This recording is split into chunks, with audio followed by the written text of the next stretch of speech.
Let it go. 얼어붙어 like whoa. 띵하고 어지러워. I see. 한여름에도 넌 겨울. 여기에 cold-blooded. 너와 있을 때 I swear. 제가 먼저 zero 폭설한 그 children. 꿈에도 I wasn't dumb. 나만 빼고 넌 모두에게 참 친절해. 내 신감이 들어 단판이 돼도 머릿속을 흔들니 ibuprofen 그만해 it's time to stop. 승부욕을 자극하는 style yeah. 알면서도 마음이 자꾸 내게 가. 안만 빠져버릴까. If you want me back I'll tell you I'm sorry. If you want me back I'll tell you stop trying. Yeah, you got me. Let it go. 얼어붙어 like whoa. 띵하고 어지러워. I see. 한여름에도 넌 겨울. 여기에 cold-blooded. 여기에 cold-blooded. Yeah. 여기에 cold-blooded. 여기에 cold-blooded. I'm like frozen 뭐야 모두 stress은 gotta let it go 했어. 소개팅 데이팅 어플 다 깔아 또 보았어. 반대가 끌린대 Never sees a track. Don't know about me and you yeah we fell into the cracks. Yeah 갖고 너네 no cap. 왜 나는 보여 what's happening. 객관적일 수가 없이 이미 game white flag and waving fast. Yeah I'm leaving back but 말은 don't 너만 보면 나도 내 맘 I don't know 이거 love a relationship 헷갈리기만 해 girl. I'll tell you I'm sorry. If you want me back I'll tell you stop trying. Yeah, you got me. Let it go. 얼어붙어 like whoa. 띵하고 어지러워. I see. 한여름에도 넌 겨울. 여기에 cold-blooded. Let it go. 얼어붙어 like whoa. 띵하고 어지러워. I see. 한여름에도 넌 겨울. 여기에 cold-blooded. 여기에 cold-blooded. Girl, you cold-blooded. Girl, you cold-blooded. Yeah, girl, you cold-blooded. Yeah. Girl, you cold-blooded. Girl, you cold-blooded.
Lipstick to kill someone with a smile.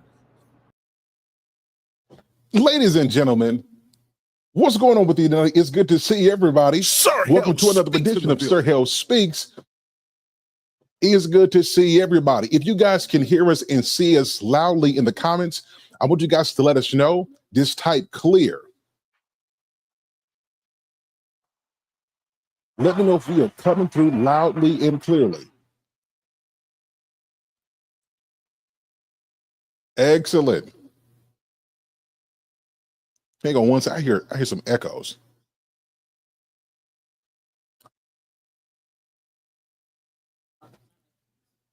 We're coming through loudly and clear. Excellent. It's good to see you, V. What's going on with you? It's good to see you, Mandrell. It's good to see you. It's good to see you, Chase Johnson. What's going on, Lady Anya? It's good to see you. If we're coming through clear, it sounds messed up. Those in the back chat, do we sound messed up? Let me make sure we're good. We're going to make sure we're good. Everybody in the back, we're good? Excellent, excellent, good. Well, listen, everybody, we're going to have a really good show. Before I bring up my guest, I need to do some house cleaning. Everybody do me a favor, hit the like button. Let's start there. Hit the like button. Whether you're walking through this, you're watching this through YouTube. It's good to see you, Rose. Glad that you're on. Whether you're watching this through YouTube or Facebook, hit the like button. We got to make sure we get back into the algorithm. And we got too much power tonight and our dynamic guests for us not to have these views up. So everybody hit the like button. This feeds the algorithm. So do that. And then do me a favor, tell somebody to get over here and tune into the conversation. We've got some brilliant thinkers who are going to be sharing their perspective on this topic tonight. And we are super excited about it. We're talking about the relationship dilemma in 2025. And we've got some things we are going to discuss. So buckle your seatbelts, because we're going there tonight. SIR HALE SPEAKS. Now listen, everybody, I want everybody, as you see the guests coming up, everybody do me a favor. Make sure you subscribe and you hit the like and the notification bell for their platforms. Everybody on here is doing something, and they've taken some time out of their busy schedules to be with us here tonight. And I think the best thing that we can do is show some respect to them by subscribing and patronizing their platforms. So I'm going to bring up the people. Shout out to Lady Anye, who is my #1 mod, to Lady Hill, who always takes care of these ones and twos. She makes sure things are running. She is our marketing executive. So everybody, subscribe to the platform. We're going to have a dynamic conversation. If you're ready for a good show, just type "I'm ready." Type that myself. I'm ready for a good conversation. Everybody, bring it up to the stage, the one of the only. She's been on the platform a couple different times. She is someone that I've befriended, brilliant thinker. Her and her husband are excellent people, and I'm very excited that she has taken some time out to join us tonight for a wonderful conversation. She is going to come with all of the smoke because she's sassy like that. Everybody, show your love for the one of the only, the sassy professor is in the building, and she's getting ready to school us all. Everybody, show your love. Hey everybody, how y'all doing? What's going on with you? Everybody, listen.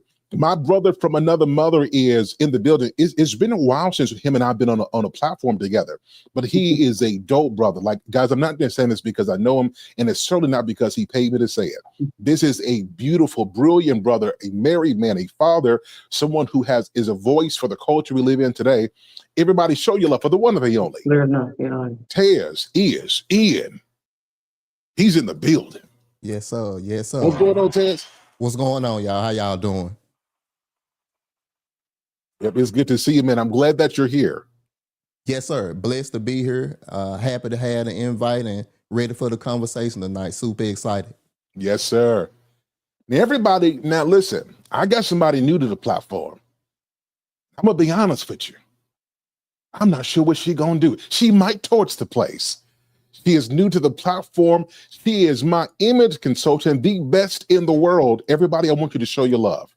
Actually, before I say this, I think it's really important to give people their flowers. I think sometimes we limit people to one particular box because it's convenient to see them as one thing. Everybody who you see on here, they are versatile. Don't limit them. They may be a brilliant thinker, but they may be a teacher. They may be a writer. They may produce music. They may be a coach. We've got a group of diverse, multifaceted people on here tonight, and this speaks very highly to the one I'm getting ready to bring up. Everybody, show your love to the one of the only, Prophet Harmony. She's in the building. Thank you. Thank you. Thank you, sir. I'm so glad to be here and be present with the people tonight. Excellent. I'm glad to be here. I'm glad to see everybody here tonight. Y'all, I think we're going to have a dope show. What do you guys think about this? Yeah. I think so. Definitely. I'm pretty convinced. Shout out again to Lady Hill, who's on the ones on the twos. She's on the back end taking care of stuff. So everybody, hit the like button, invite somebody to join. I think I actually want to just jump into the conversation and explain to you why we're doing this. I think everybody's talking about relationships, and can I just be transparent with you guys? Some people need to absolutely, SIR HALE Speaks in the building. They need to be silent. because what they're doing is they're absorbing what other people are saying without having any real experience to pull on.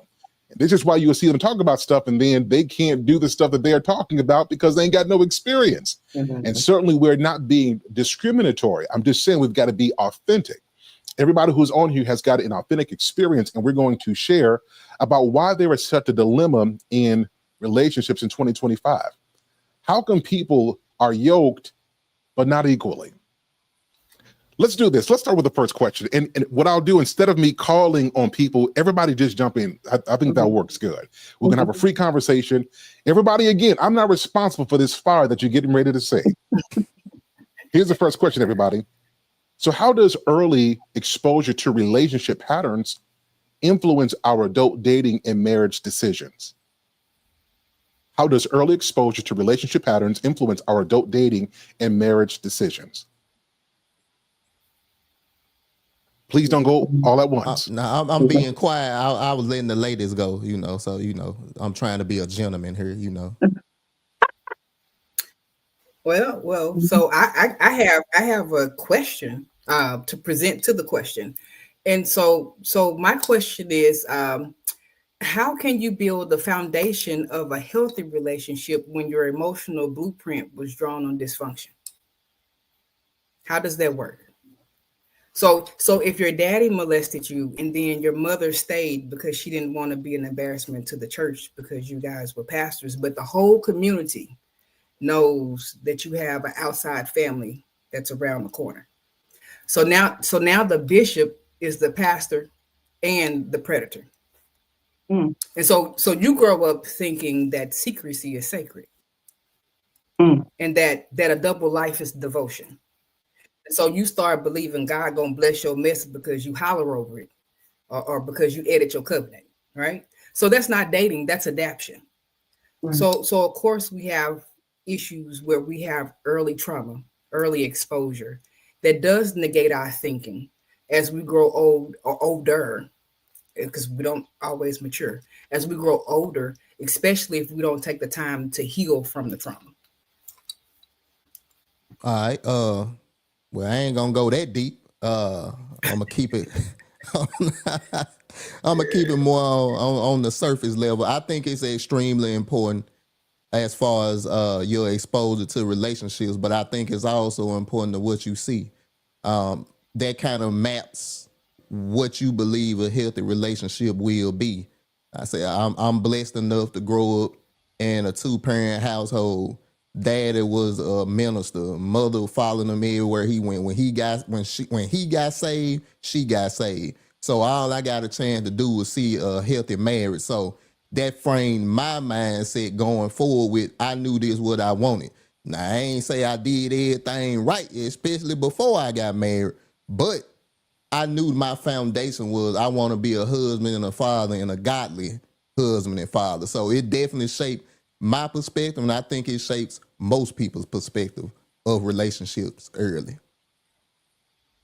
So the interesting paradox between Prophet Harmony and you is that the blueprint both had its impact. What you saw, the template, had an impact.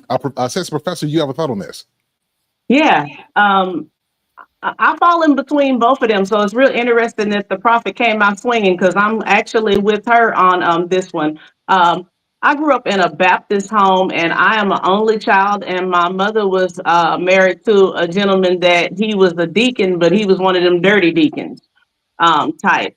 And I'm an only child. Me and my mother, we didn't really have a great relationship. They had an awful marriage. It was on and off, on and off. I've seen all kind of drama throughout the whole time of their relationship, from him cheating with his ex-wife, burning down houses, all kind of stuff, just a full Rolling Stone. And she stayed, but she really wasn't a church woman. She just was somebody that honored marriage, that wanted to have the marriage in name only, even if she didn't really have a good marriage. So they fully were equally yoked.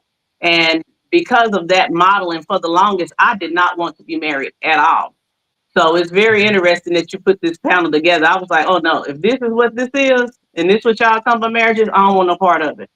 So that is the way that modeling actually works for me. So through a lot of soul searching, a lot of counseling, a lot of reading. That's why I study like I do today, because that's kind of what helped me come out of it, as well as God helped me come out of that full mindset. And it was a real journey.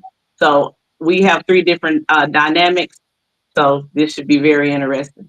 You know, that's a very good point, and anybody can chime in after I say this. Is I think that you have to have some level of awareness to even know that these patterns are off. If Yeah. unhealthy is all you know, there has to be something that you can juxtapose that experience against something healthy. My question is to you: you saw unhealthy patterns, and even for you, Taz, even though your example was healthy, what did you have to offset your experience to let you know that there was a different experience? Like, so for Tez, like, how did you know you had a healthy upbringing? And for Sassy Professor, for Prophet Harmony, if you saw unhealthy, what did you see that let you know that I don't want this? This is not good for me. Well, let me go. So all my family members weren't saved now. You know, all of them didn't go to the Church of God in Christ like we did. So we would spend the night over some of my, you know, uncles, auntie houses or whatever. And I would see the dynamic of their families and how they would be. Now, I'm not saying they was bad people, but I had an uncle and an auntie that was cohabitating. They weren't married. They were just together forever. And you would see them holler, fight, the fist fight. And I'm like, hold on, that don't happen. That don't happen in our household. So once I got a chance to see the outside perspective of, hey, if the Bible ain't in this house, if we ain't emotionally healed from the stuff we went through 10, 15, 20 years ago, that's what it can look like. So spending the night at my cousin's house was a stark reminder that I'm blessed. Like, I might need to stay on mom and daddy's side instead of Unc Nam's side. I love it. I love it that you had a good example. And then you got people like me who grew up on the rough side of the mountain. And then I've been an armor bearer and served in leadership for over 25 years. So the stuff that I would have to take with me to my grave. And so I think one of the biggest things of this podcast is to bring out both narratives, so we can teach people how to be healthy and how to spot manipulation. Because in that situation, what happens 52 years later when the pastor now has produced a prophet, but the prophet doesn't have any issues having secret sexual escapades? They hide their sexual orientation in hotel mirrors and elevator reflections, but they don't have any issue preaching holiness and judging others. And so early exposure to trauma can trick your nervous system because it makes adrenaline. Oh, Prophet, I think you froze. I need you to come back because you hitting on something. BTU. Yep. Yep. Everybody give Prophet Harmony a few seconds. She's gonna reconnect. But I know Sassy Professor, you can pick up on that. Yeah, I'm going with the prophet on this one. Now, what you asked, what kind of helped me kind of come out of some of the things that I was in, and actually, it wasn't really natural relationships. It was through a series of reading the Bible and kind of looking to say, okay, so this is not what we're supposed to be doing. And the way Jesus is married to the church, and even some of the different biblical case studies that I was looking at from Aquila and Priscilla, and some of the other ones, John the Baptist's mom and Annette dad, and some of the other different people that I looked at in there, they didn't have the kind of marriages that I was actually seeing. So I knew then, okay, something is off. If we're saying that this Bible is absolutely correct, then we're not living by it. So it's completely and utterly off. So that is what made me know, okay, I've got the wrong model, because everything that I see is dysfunctional. Also, then later I began to learn that there's three types of relationships. I learned that there was what we call symbiotic, where they're kind of like two cymbals and they match each other's vibe. And when they hit together, they make a sound. And then there's what we call dysfunctional relationships. That's when both people are just basically awful. And, nothing is going anywhere. Ham, no burger, pop, no corn. They just all the way messed up. And then we've got full parasitic, where one is shining and the other one is eating off of them and pulling them down. So when I began to see those three different dynamics, I have just about seen one of those three in every marriage that I've seen. And for the longest time, it really scared me. until I understood, hey, this is how you can come out of it. These are the different things that you can do in order to ensure that you have a symbiotic marriage and not a parasitic or dysfunctional marriage, which is normally what most people have. They've either got the one where one spouse is shining and the other spouse is all the way, down on the ground, or they got the one where both of them a mess and ain't nobody got nothing, ain't nothing hidden on nothing. So early exposure can definitely cause you to trick your nervous system. Yeah. So it makes your adrenaline feel like affection. And so before we know it, we're calling anxiety intimacy. Mm-hmm. And so to back up what the professor said, the way my grandmama used to say it is the apple don't fall too far from the tree, right? But when we educate ourselves and then we increase our levels of discernment, being healed then says, even if I love you, I'm not dying for your undisclosed patterns. That's masked as performance. That's what the heal part says. Let's see that one more time. So gotcha. So the grandma part says the apple don't fall too far from the tree, right?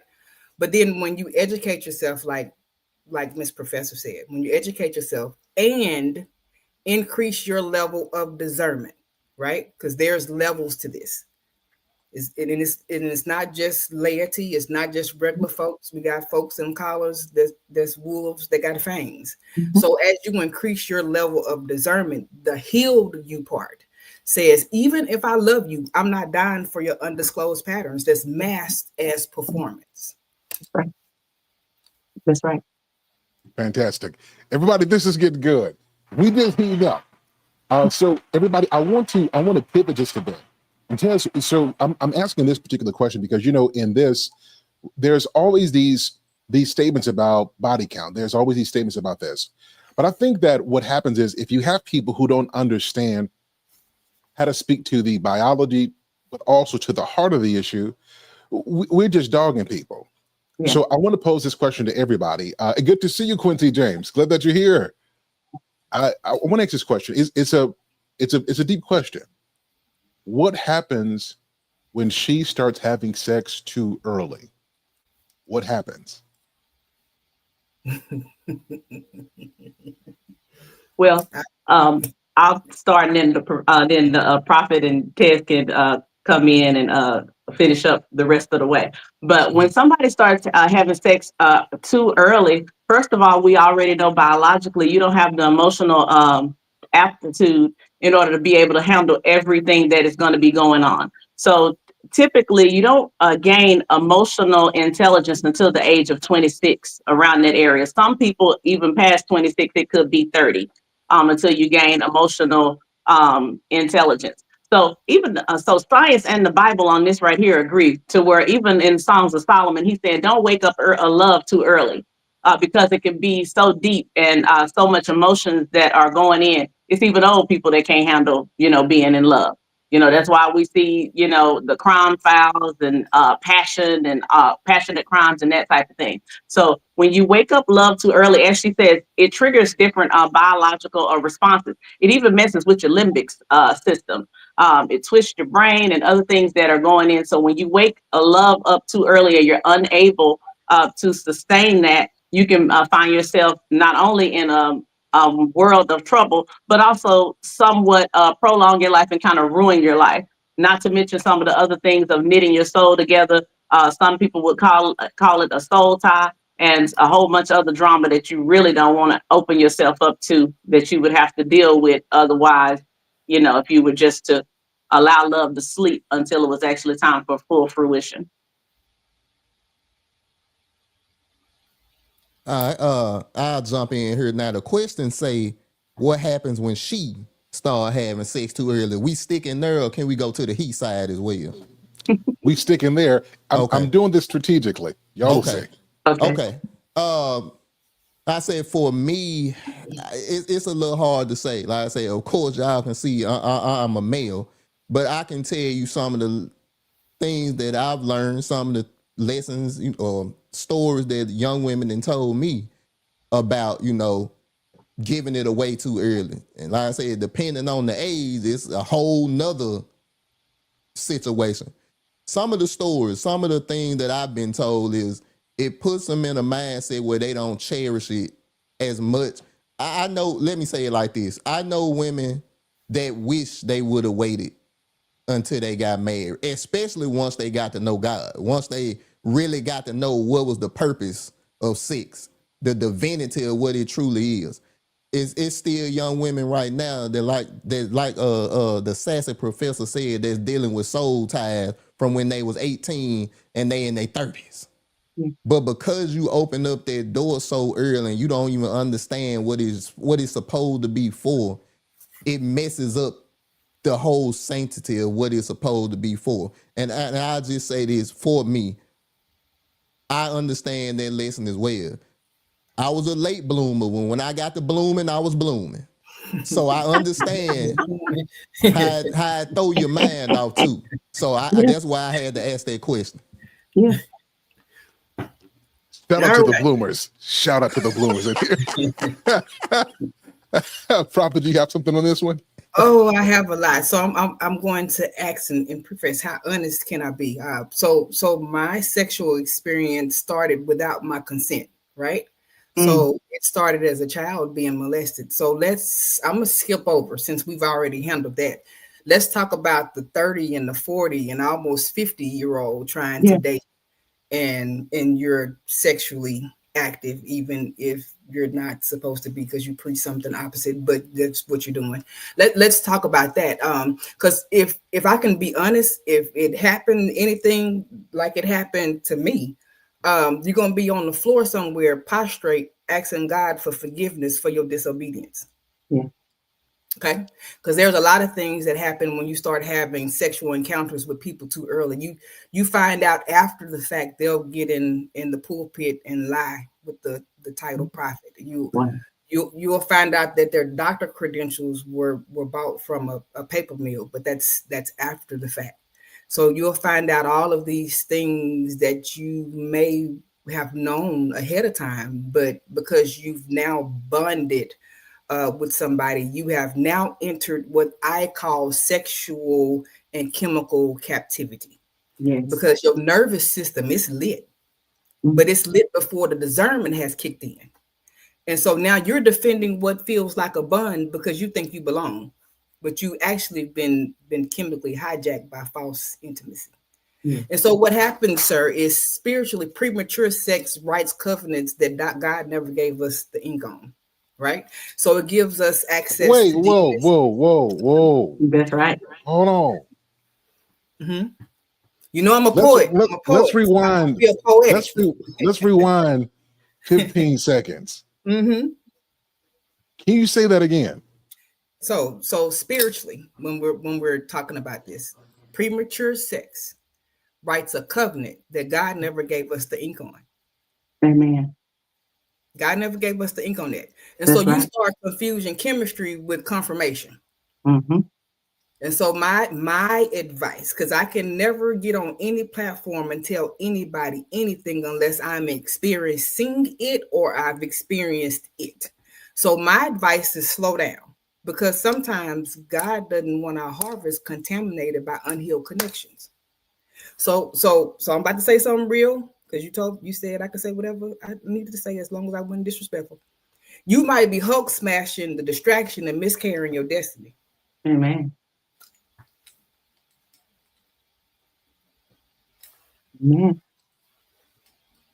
Okay, everybody, we've enjoyed Prophet Harmony. She's going to leave now, and we're going to continue the discussion. It's been good having you on tonight. Throw out, Prophet. That was heavy. Yeah. Everybody, I want you to hear that was heavy. Yeah. Now, so you said that you don't speak on things that you don't have an experience in. What gives you the strength to be able to open up and share something like that? Where does that come from? So for me, it was the journey, and it's a long process. Me personally, I went through this experience where I was in perpetual healing. And so because of the trauma from my childhood, then I blamed this person and blamed that person and then blamed that person. And then by the time I got to my 30s, around 32, I said the only common denominator in all these situations is me. Now, I can't help what was done to me as a child when I couldn't defend myself. Right. But as an adult, then it becomes my responsibility to grow and mature into whatever I'm supposed to be. So I have developed this thing now that's called radical self-awareness. So it allows me to turn the mirror back to me. All right, y'all. I think we could almost end it just with 2 questions. This was a lot to take in.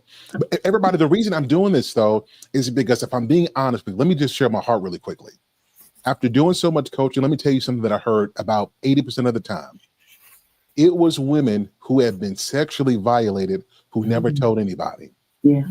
And when that dysfunction shows itself in the relationship in patterns where she doesn't feel comfortable with performing certain things, and he's like, well, you did this before. Sometimes people are introduced to acts that they didn't volunteer for. Right. And whenever they feel violated, they take their power back. And what seems like rejection to you is really protection for them for an area that hasn't been healed. Too many of our women have been victims of sexual assault, and I'll even dare say even our men have. Me too. Yeah. The problem that we have is we throw relationships on top of damage that we never heal from. That's So right. I appreciate you for sharing that, which leads me to my 3rd question. Some of these patterns, can manifest themselves in men wanting marriage. Here's the third question. Let's say he wants marriage, but he wants multiple women. Is this a natural thing or no? Since Tez is on here, I got to start with my brother. Let's have him first. He wants marriage. Like, he for sure wants marriage. Come Like, on, Kane. he just wants a variety. Is it natural? To be honest, I think it is. And the reason why I'm gonna say that is because, number one, we born in the sin. So we automatically come in screwed up. So you may think something is right that is completely wrong, but because you don't know the source, you automatically think that, oh, I can do this. A second thing is you believe is nature or you believe is right because your homeboy is telling you the same thing.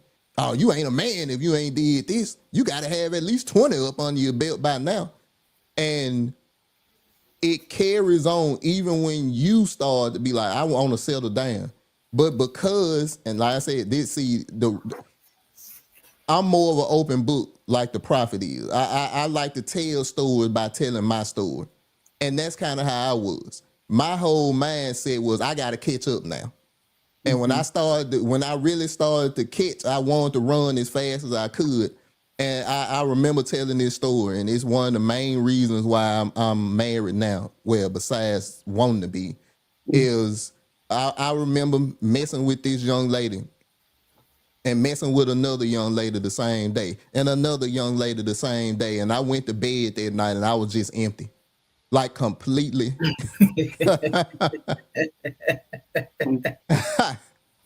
But I was completely empty inside. I was trying to fill a hole with sex, and it wasn't what truly needed to be filled. And to me, that was a true realization that it don't matter how much lust, how much sex you try to fill with this hole, it's never gonna fill until, number one, you fill it with God, and number two, you get the person that's supposed to be there for you. So I truly believe most men want multiple women. But when you decide to say I do, your covenant ain't just sealed with that person. It's sealed to the higher power. And when you take them vows, yes, I do, now it's serious. So what you want don't apply to the contract that you signed. That's what I got on that one.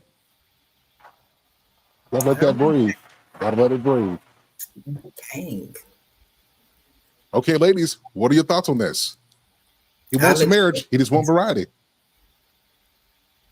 I think men say they want a variety until they actually get variety. And sometimes, and the reason I'm saying that is 2 things, because we're in a patriarchy. So generally men are the ones that made up these actual rules, whatever that they are, whether they are outside of scripture, whether they are monogamy, whether it's polygamy, whatever it is. Generally we're in a patriarchy. And if there's something that if a man wants changed, then he has the ability to change it because we're under a patriarchy. The other thing I want to allude to is when we start looking at natural selection, evolution, and all those different things in the psychology lens, it's showing that after social adaptation, because as he was saying, Mr. Ted was saying, originally it looks like from the science perspective, we'll do science first, then we'll go biblical. But from the science perspective, it's looking like that people were wanting to have more than one person until they begin to get left out by natural selection, because survival of the fittest shows that the woman generally is going to choose who's going to be the absolute best partner. So if you have those people that are what we call mediocre, or not hitting the bar, not 6'5", 3% body fat, whatever it is, light brown eyes, curly hair, whatever it is she's after, or whatever the, it factor is, then you have a lot of people that would actually be left out. So it's saying that after social adaptation, that it was actually other men that wanted monogamy for that very same reason. So I think a lot of men say, yeah, I desire this and I desire that, but I don't think so, because the math is not mathing. Like I said, this is a patriarchy. Men set the rules. Men generally set the tone on a lot of things that are already going on. So if they wanted that, they would be doing that. Even now, it's showing a lot of the men that are actually even doing that, and some of the things they're doing, they're more depressed. The suicide rate is up. All this other stuff is not going their way, even doing the things that they're saying, quote unquote, that they think that they want to do. Now, biblically, God himself in the original order gave one man and one woman. A lot of people like to bring up Solomon and all these other people, but that's after the fall. We're talking about the original design and the original intent. It even says, let every man have his own wife. I think that goes back to evolution, because it's even saying that during evolution, some of the men began to fight, as I said, because of the natural selection, because of all the women wanting one man. And if you're anywhere on YouTube, you got a lot of men screaming and hollering that 80% of the women are sleeping with 20% of the men. That's what everybody's saying. So if that's true, and if we're going to rock with that as the reason, then this would be why. So the math is not mathing, and somebody's lying. I'm just saying. Let's let that breathe. Excellent stuff, Prophet. What do you have to say on this? And good to see you, Scam Likely. So for me, I'm probably about to say something that's very contradictory to the church being a prophet, right? Mhm. But in these conversations, I love when the Bible comes up. I love when men have these conversations, but I'm gonna try to talk in my low sexy voice as I give this answer, because my response would be, all right, Kane, let's have the conversation. Right. And so let's test your crown, because is it about lust or is it about logistics? I absolutely believe in the African system of polygamy. Absolutely believe in it. But the man had to prove that he had the land, the livestock, and the legacy, right? So you stood before a council of elders, not your homeboys and not social media. You had to actually show receipts. And so kings had kingdoms, but peasant people just had opinions. And so when we compare African polygamy to what we're seeing in our Western culture, we got men who don't have life insurance benefits, but they want to quote the Bible. And so polygamy was never meant for the player. It was reserved for the provider. So kings extended bloodlines, not body counts. That's not what this is about. And so if you have the question with me, with Prophet, about polygamy, then I need to see your land. I need to see your deed. I need to see your cows, your livestock, your leadership, which just translates for me, are you the priest, the protector, and the provider? Right? Where's your balance sheet, sir? I need to see your credit score. How many acres do you own? And if you can't answer those questions, you don't need multiple women. You need multiple streams of income. Amen.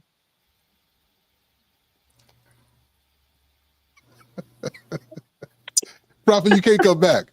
I'm just telling you can't come back. Like, this is it. Like, you done burned your first shot. I'm okay. I'm gonna be quiet. Y'all listen. Keep going. Y'all listen. I don't know how much realer it gets than those responses. I think what it is, I'll be honest, I'll tell you what it is. I think let's take out men who are established and they could if they wanted to. Okay. I think there's this idealized concept that the more women he has, the more valuable he is. So it's not really about what he's in position to do for them. He needs the attention from them to feel like something he may not really believe about himself. Right. And Can you see that? Is that a possibility? That's ego. That's his Exactly. ego. It's an That he ego needs to thing. go sit on somebody's chair and a couch for. Exactly. That Thank doesn't have anything to do with the way polygamy was set up No. to work. So Right. like again, kings multiplied legacies. Clowns Mhm. just multiply drama. Well, even if you take the polygamy side out of it, I mean, men still gonna want to sleep with multiple women, regardless if they providing for them or not. They could care less about provision. They just trying to get the notches up on their belt. It is an ego thing for sure. I said So for me, that's not polygamy. That's being whorish. you are correct. Exactly. And men don't care what title you put on it. They just want to do it. That's it. A very Well, I guess what I find interesting is that is like you're saying, we men don't care what title they put on it as long as they're able to access it or able to do it until it doesn't work for them. Mhm. Then you want to put a different title. I think Mhm. that is the beef that a lot of the women are having outside of biblical, outside of, let's call a thing, because one minute you all good with, the system as long as you win. Mhm. But once the other dude get the upper hand on you, now all of a sudden you want to throw a flag on the play. Absolutely not. It's gonna run two ways. So if that's what you're doing, like she said, you got to come with your receipts, you got to come with your land, all that. If you're throwing those different things around, and everybody's calling themselves a king, everybody's a monarch all of a sudden, but don't nobody got the things that she was saying in their kingdom. Where is your kingdom? Where is your status? Where is your honor? Where is your integrity? Where is all this king stuff for all these king attributes that you're trying to bring or that you're demanding? So, but you definitely are not commanding. I think there's a real issue here and a misconception, and we need to break down, like she said, some people need to sit on some couches. We need to break down some of these words, figure out what we're doing, and go back and learn and understand what exactly is going on. But people like to do these systems until it blows up in their face. Mhm. Then all of a sudden they don't like it no more, and then it was a bad deal, and then they on there sitting on the couch and they tell me I'm ready to tell my story, and then all that drama. Let me ask you guys a question. And it was spurred by what we're talking about now. So we talked about some of this is a consequence of the male ego, right? Which 100% agree. Do women have egos as well? And if so, is this why they demand so much attention from the opposite sex and sometimes of the same as well? I believe women have egos, but our ego sometimes trips up in a different way. I think ego with a woman or a woman comes from a lack of affirmation generally. So that's where I believe that an ego comes from with a woman is going to be lack of affirmation, whether that was not given early on, like we were saying, those broken relationships, because you got to kind of find your way and you got to find who you are and find your groove and everything so far as your identity, your roles and all of that's been confused, especially if it's been snatched away from you or if something has happened to some kind of trauma. So as you're building back who you are, you're navigating, trying to figure out who you are. So yeah, it's going to come with some ego, maybe some aggressiveness, maybe some can I be myself? Let me be real. It's going to come with that because you're still identifying where you fit because you didn't have a role model, for whatever reason, and affirmation and those traumas and things were broken. Now, there's a difference, I believe, in confidence and then ego. It may be a fine line, but there is a line, in between those. But I think that generally comes from lack of having affirmation early on and that brokenness there that you're trying to work on. And just to follow up on Sassy, if you don't know my story, you can go out and grab my book. So I'm very, very, very efficient in telling this. Mhm. One of the signs to look for in an egotistical woman is Mhm. excessive need for adoration. See, So it may not look like a male's ego, but right. it's the constant need for validation, Mhm. the constant need to be verified about who they are. They want to be poured into. They want to be viewed as perfect. Yeah. And that is going into what Professor said. It's building up trauma and self-esteem issues that they had already. but you are fulfilling that ego. Is yeah, especially if you go into spiritual narcissism, because now we have egotistical male preachers, but we got spiritual narcissism running rampant with female preachers and prophets and pastors as well. And so when you start hearing sermons that's all about I did it, this is my church. These are all the signs that you start to look for when a female is operating from a point of ego, because they won't call it ego because they're directing the word ego to men. Exactly. A They just fantastic point. consider a little bit more. Ted, did you have something to say on this? I can just second the women with that. I agree with them 100%. Like I said, the instances that I've had when it comes to the ego of women, I think a lot of the time the affection or the adoration that they need, it may not just come from sexual contact. It's a heart on a picture, a like on a post. So it's different. Like I say, it's the same, but it's different ways of showing it. For me, it was the notches. For the men, it may be notches under the belt. For her, it's, oh, you look good today. And she might not even respond to the dude. You know how some dudes write their whole love letter and she just give it a thumbs up or a heart, and it's like, dang, I done poured my heart out to you, and this what I get. So yeah, it's part of it. I agree with the ladies 100%. You know, it's such a good point to make, because I think it's uncomfortable because we want to box our women into a category that is comfortable for us to think of. We don't want to think that the one who is supposed to love us is capable of being narcissistic, or let me just be real. The worst man doesn't want to believe that his woman has the capability to be as bad as him or worse. And I think it's important to have these kind of conversations, because I do see that it is running rampant, because we can hide behind intellectualism and spirituality, but those who've got discernment can see right through it. Yep. Excellent. Everybody, if you guys are enjoying this conversation, can y'all show some love to Sassy Professor, to Taz, and to Prophet Harmony if you guys are enjoying the conversation?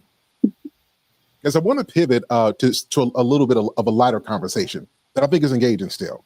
So let's ask the age-old question. What does he mean when he says he wants better communication?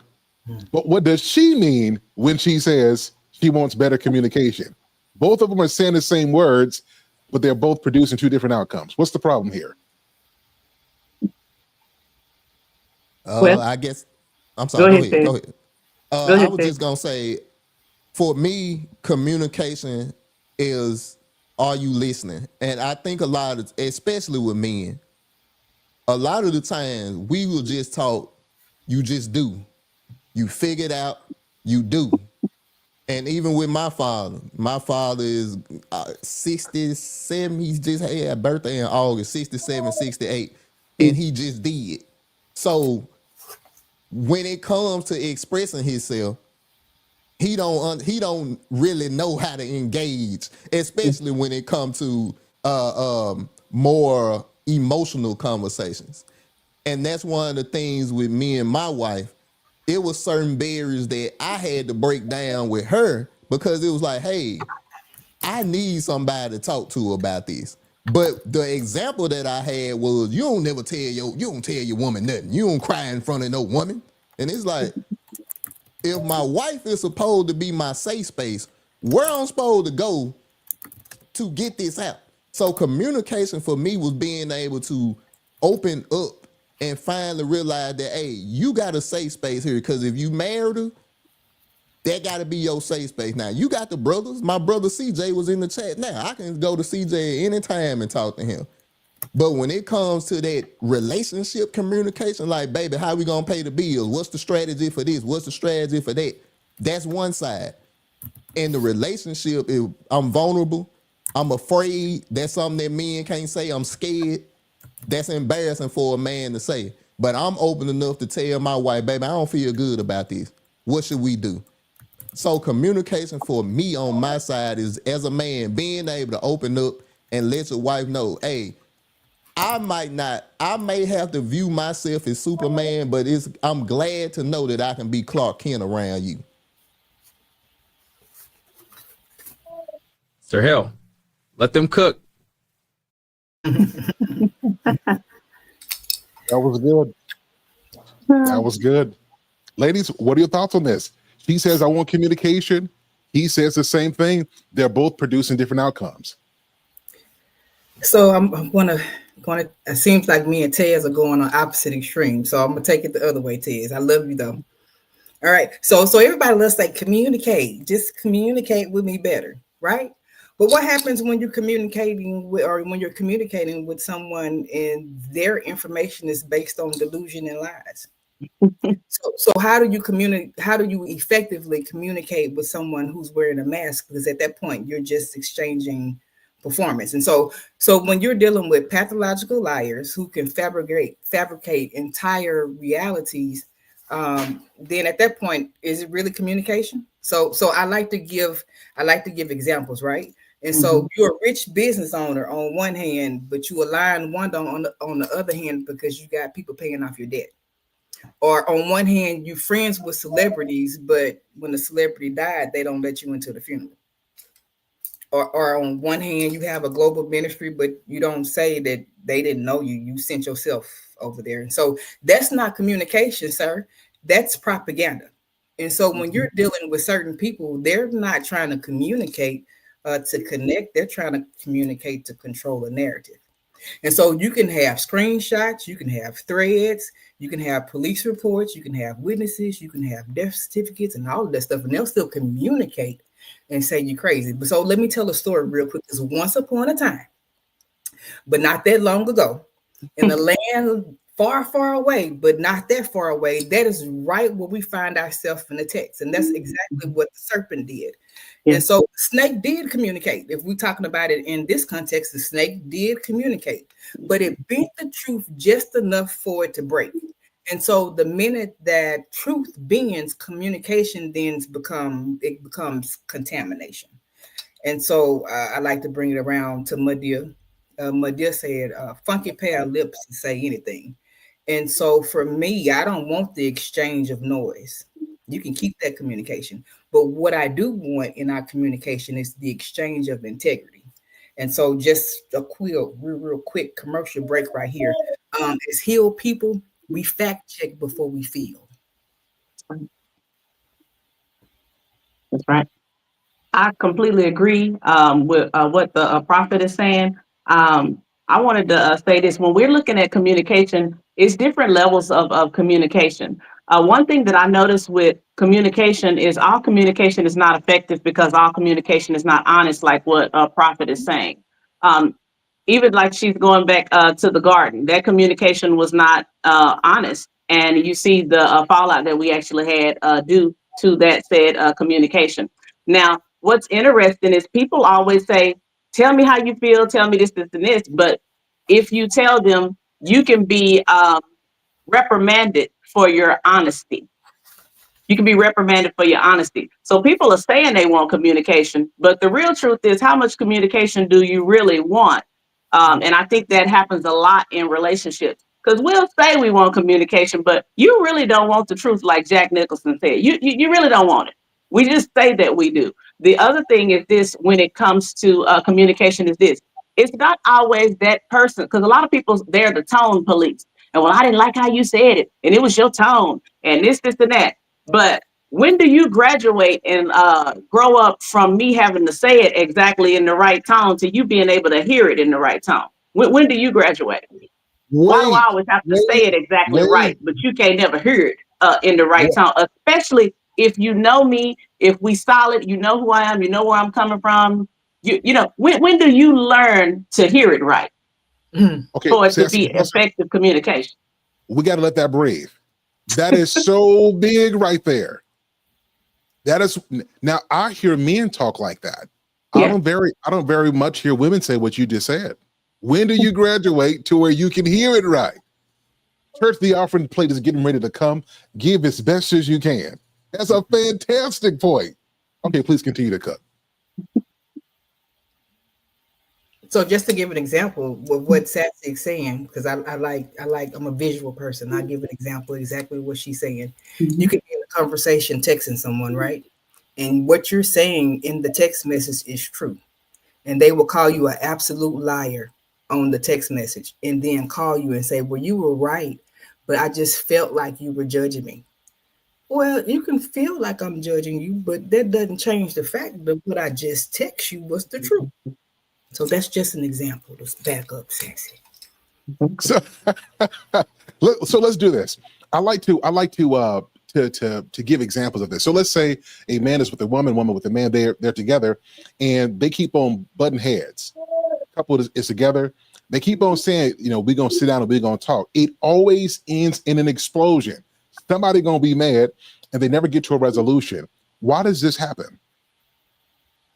I think it happens, like we were saying, the tone police, whoever that is in the relationship, is going to have an issue with tone. Whatever you say. I also think this happens because when I'm looking at all the data and the information, a lot of men always are stating, yo, honor is a big thing. So I think sometimes, or most of the time, you guys can correct me if I'm wrong, but I believe most men hear honor through tone. So if a woman is expressive or passionate or whatever we want to call it, and her head is moving and her head is bobbing and her hand is maybe like this or whatever, I believe that tone and that expression is giving him what he would consider disrespect, when it really could just be something that she's trying to really convey, like, yo, I'm passionate about this, I've got a fear here, I'm intimidated. And I don't think our tone is read as I'm scared. It's read as you disrespectful. But when a woman is rearing up or something like that, it is something that has unnerved her and she's afraid. There's some level of fear, insecurity, some type of stability, something that's not being met anytime a woman is rearing up. We're not rearing up just to be rearing up. We got other things to do, So if she's rearing up, if she's or if she's doing something, you're not preparing a secure environment. A man's number one need is supposed to be honor. A woman's number one need is going to be security. Something is not secure if your woman is rearing up, and you need to figure out what it is that's making her come with the thunder, so to speak. Yeah, I would add as well, you might not know how to communicate with your person. Everybody, I'm an extremely blunt and honest person. But sometimes I have to, what they say, you have to add some salt, or some sugar to the solution. So I know my bluntness, like I said, hearing it different. Like I said, you got to know how to communicate with the person you're supposed to be communicating with. I know for a fact that the way I communicate with my person may not be the way I can communicate with somebody else, because we got that level of understanding that's completely different from a stranger or from somebody I'm cool with, but they might not be able to receive what I'm saying the way that I may say it to my partner. So I think, especially the way in the scenario that SIR Hale's put out, you have to understand the communication pattern between your person. For me, I'm the type of person, if I'm upset, I'm going to say what I got to say. I'm going to go off. I might leave, sit down, come back. Babe, I'm sorry. I was a little rough. I apologize, because I know that she doesn't enjoy the way that I may have to get that steam off. So I get the steam off, but I still go back downstairs and apologize, and let me have an open ear. Let's talk about this for real. So you got to know how to communicate with who you communicate with. Fantastic. That scripture comes to mind. A soft answer turns away great wrath. So everybody, I want to be clear, because Duster put a great comment in there. We're not saying that tone doesn't matter. We're just saying that listening makes as big of a difference as the way that the tone is coming across as well. We need both of those. Prophet, did you have something to say on this one? I just need you to be able to comprehend, because I can talk all day long, and if you can't comprehend, it does no good. So both parties need to be able. It's reciprocity, this entire process. And so one of the questions I have for people who want to get married, or for married people who come in to me to talk, right? If you know marriage is about two people and you know you don't know how to communicate, then sir, you're not ready to get married. Ma'am, you're not ready to get married. If you can't have a conversation with your husband without puffing up, then you're not ready for marriage. There's some things that you need to handle separately and then come together. So for me, then it becomes, this is common sense. Why are we talking about this? Common sense ain't coming in Common, 2025. look, I like you, Ted. You acting like my grandma now. It ain't. It's not. You would be surprised. Common sense is not common. No, it's not. We know more Bible than we know how to say hello and speak to each other. Well, they don't know the Bible either. So no, they don't, prophet. They don't know the Bible. They know parts of what somebody told them was in the Bible, but it's not even in there, most of it. So they don't know the Bible either. But I do want to talk to the tone. I hear a lot of people make excuses when it comes to tone so that they don't have to comprehend and effectively communicate. But I'm sure the serpent in the garden didn't have an attitude when he told her, hey, eat this, this fruit. I'm sure he said that thing real sweet. So when I say, you're gonna die, real soft, or when I say, we're gonna F and die, hey, both of them got the same consequence.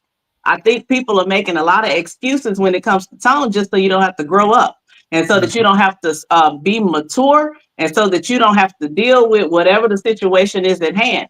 But as the prophet said, if you're going to come into a marriage, it's where two is becoming one. When both of those personalities, all of that is coming in, going together, then you are going to have to learn to communicate effectively with said partner. And if you're not able to do that, then you are not cut out for marriage.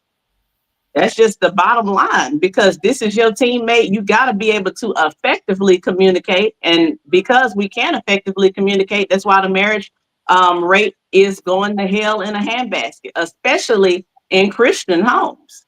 So you're going to have to be able to communicate, and you're not going to be able to be emotional and all gone behind tone.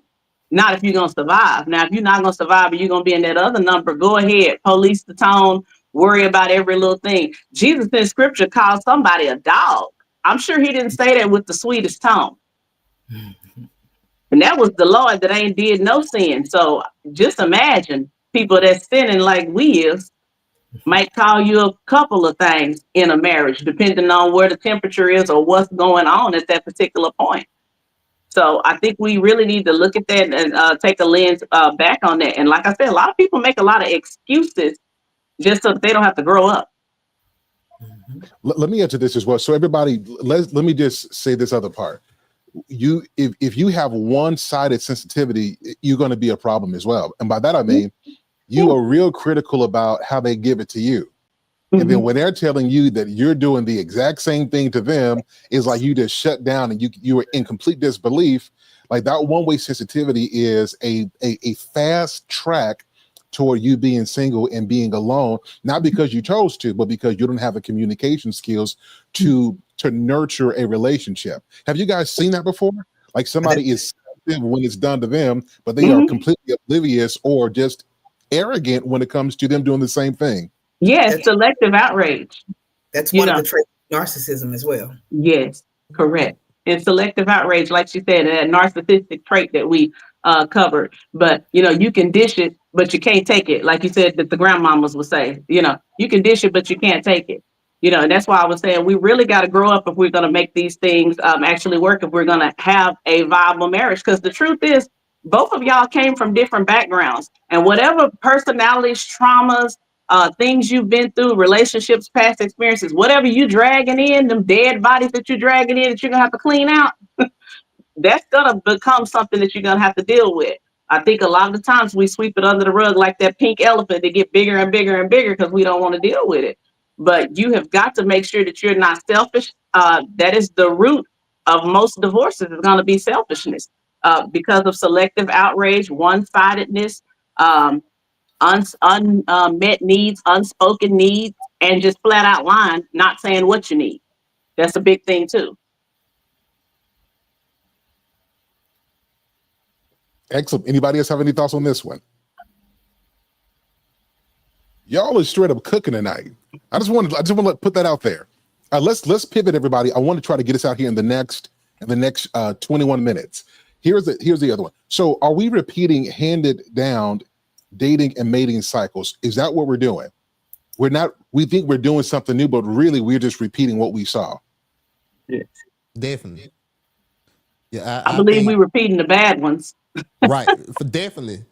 Like I said, that go back to what we were talking about earlier when it comes to on the male side, when it comes to getting notches on you under your belt with the sexual side.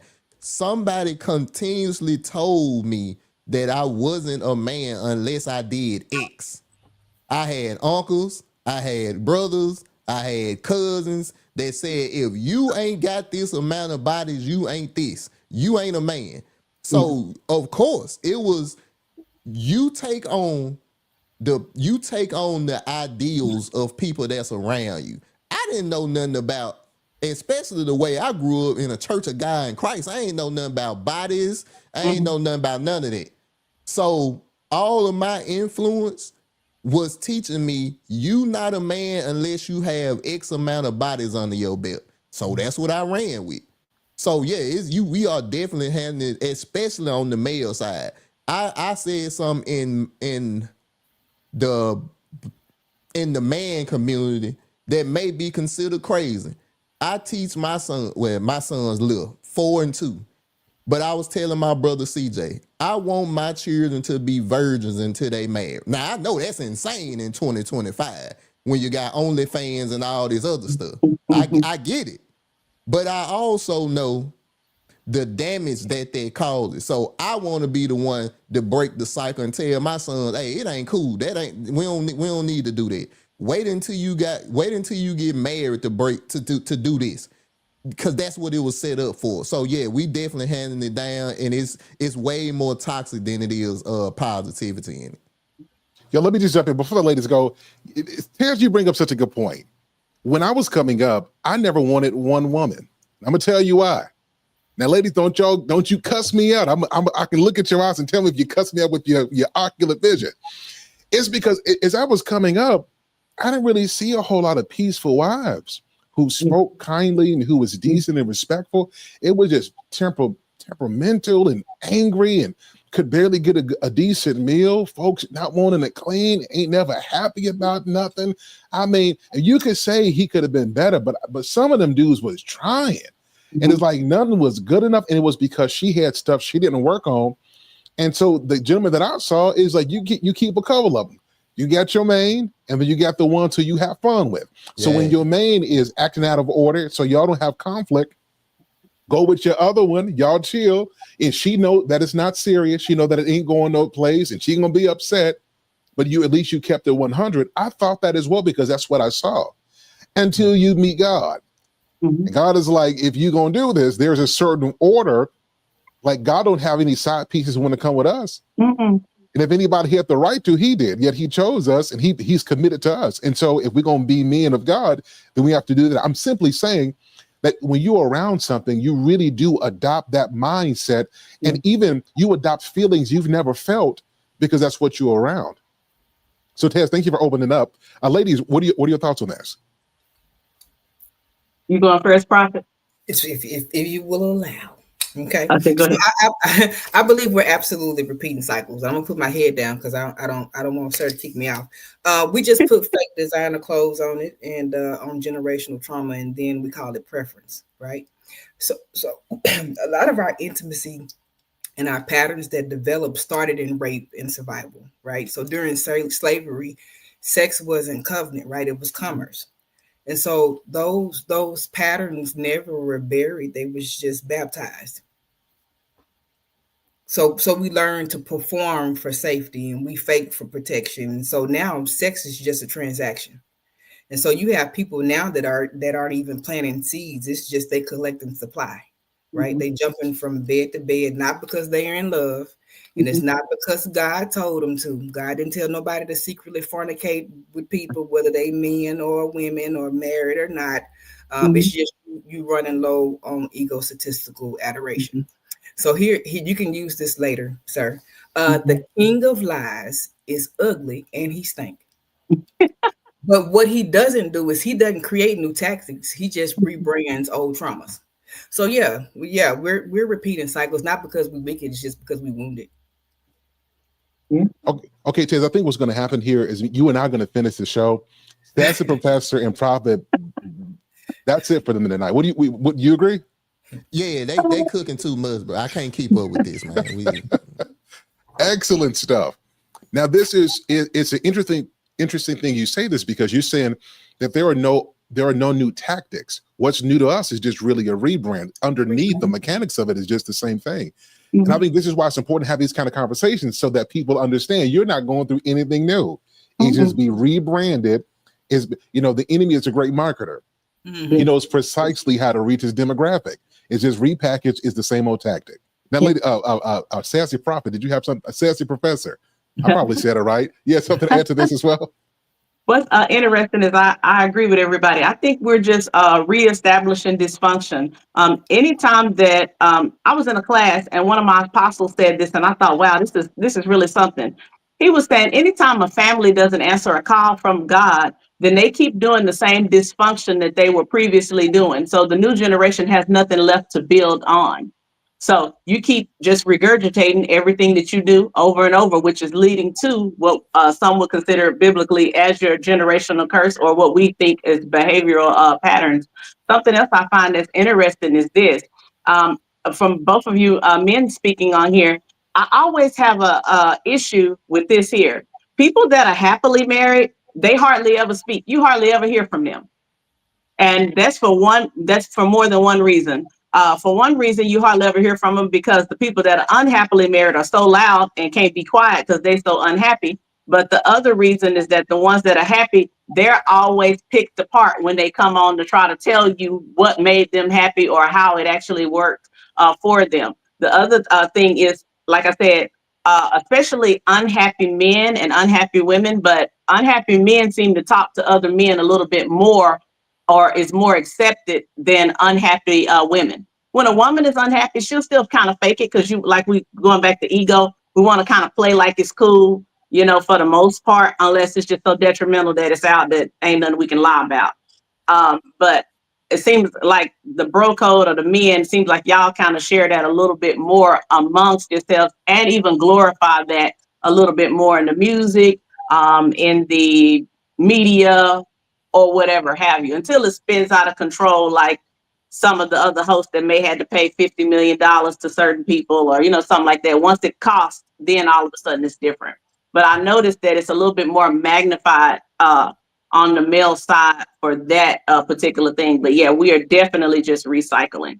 And I would like to know, why don't the more happily married men correct these other group of men that are, just talking wild and don't know what they're talking about?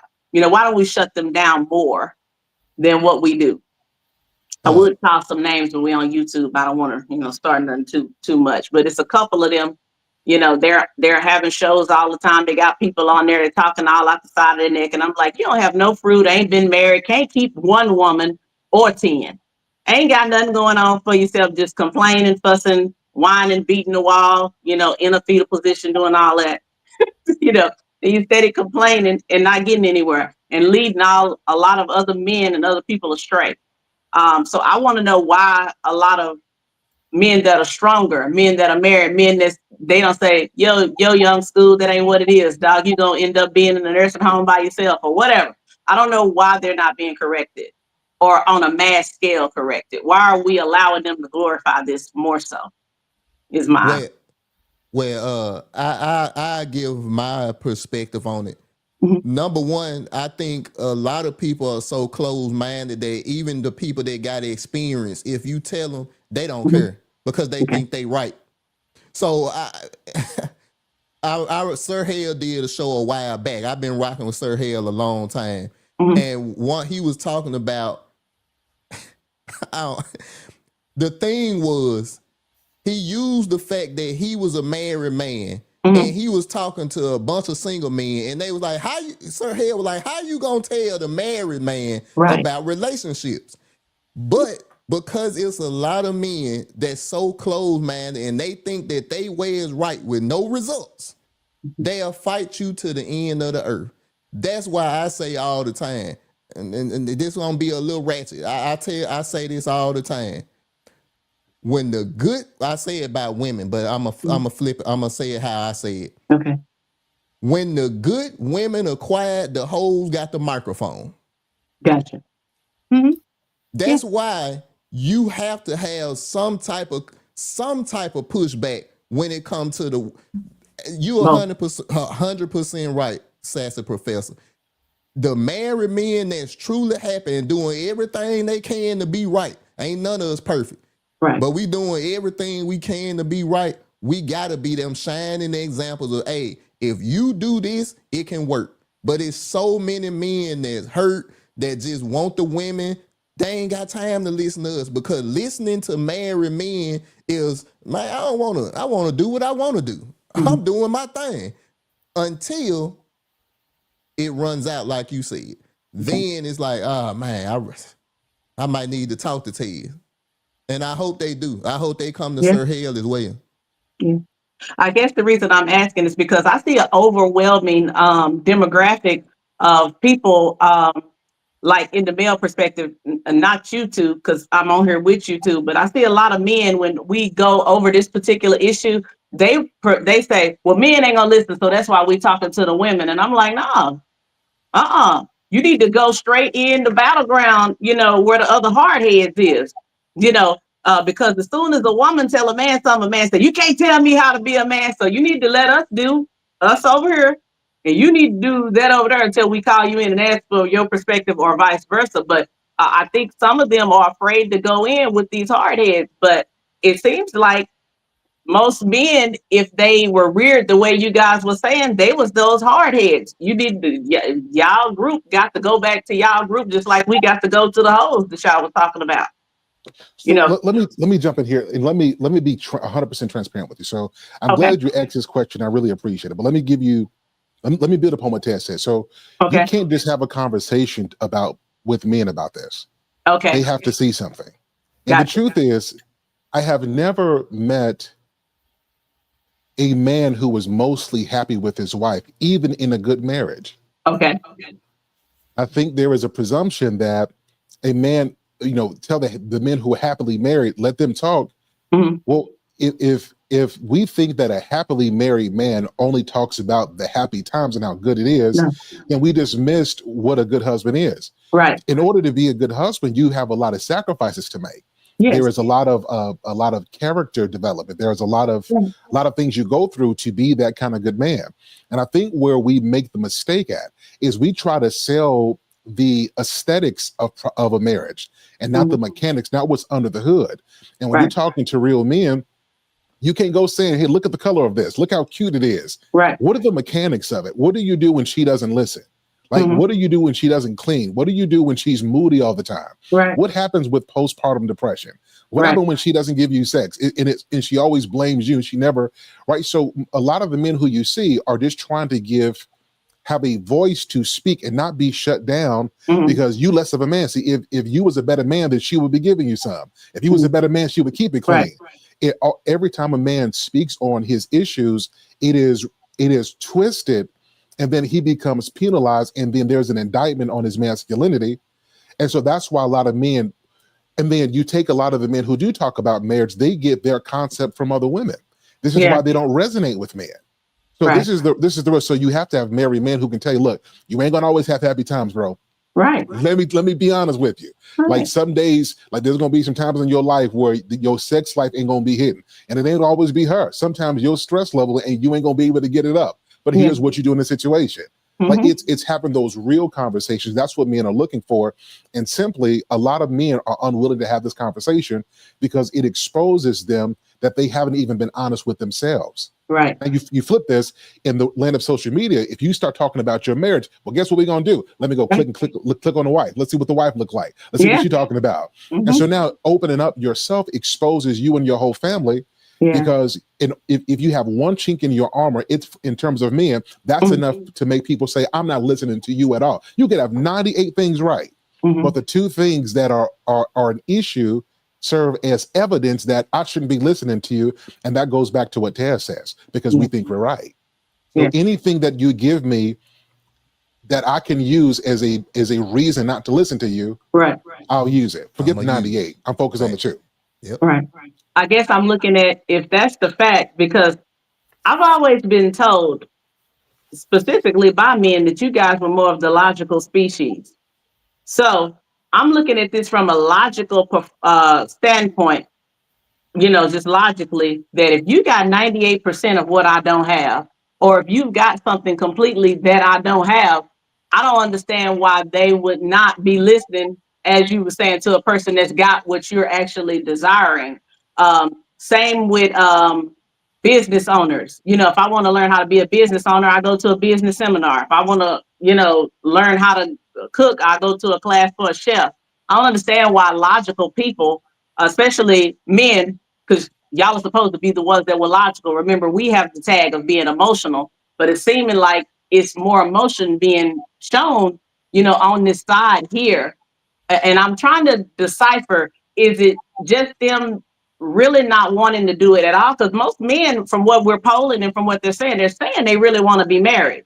So if they really want to be married, this right here doesn't make sense in the whole breakdown of what they're saying, especially if they're completely unteachable and unwilling to learn. Well, I promise her here, I'm gonna make it quick. I think for men and women, it does matter how we talked about tone. I think it's also matter how it's packaged. If a homeless man tells me how to make $1 million, and somebody that look like Sir Hale in a nice tie or whatever tell me how to make $1 million, who you think I'm gonna listen to first? The brother that look like $1 million, or the person that's a bum on the street? The bum on the street could actually be the millionaire, but because he's dressed like a bum on the street, in my mind, oh, he don't know nothing. That's the exact same way it is when it comes to advice, no matter what. Like Sir Hale said, a man could hear 99% of what he want. He could go look at Sir Hale's wife and be like, she ain't no dime. He could look at my wife and be like, oh, she ain't no dime piece. She ain't 125 pounds. He don't know what he talking about. But I got everything that he want. My house paid for, 2 cars, children, everybody healthy, bills paid, house. Got everything that he say he want. But because he see that one thing that don't match his fantasy, it's all out the window. Women do it too, by the way. That's what I was going to say, because it seems like that we're giving the men a lot of leeway on this, because I was even looking at somebody like Steph Curry. His wife is, I guess, what we would consider conventionally attractive, or either Russell Wilson. I hear a lot of men, that was what they were considering. I thought was one of the like archetypes or epitome of manhood. He's got all the money that you want. He's a football star, got all this, got the supposed dime and all that. They ain't listening to them either. So that's why I'm like, to me, it looked like you're just unteachable and don't want to listen to nobody. Well, so there's reason. So listen, I'm going to pivot this, but there's reasons why. So when it comes to men, it's not the stuff. It's I told you, it's that one glaring thing for a lot of men. Whatever it is. So they're unteachable. No. That what you're saying?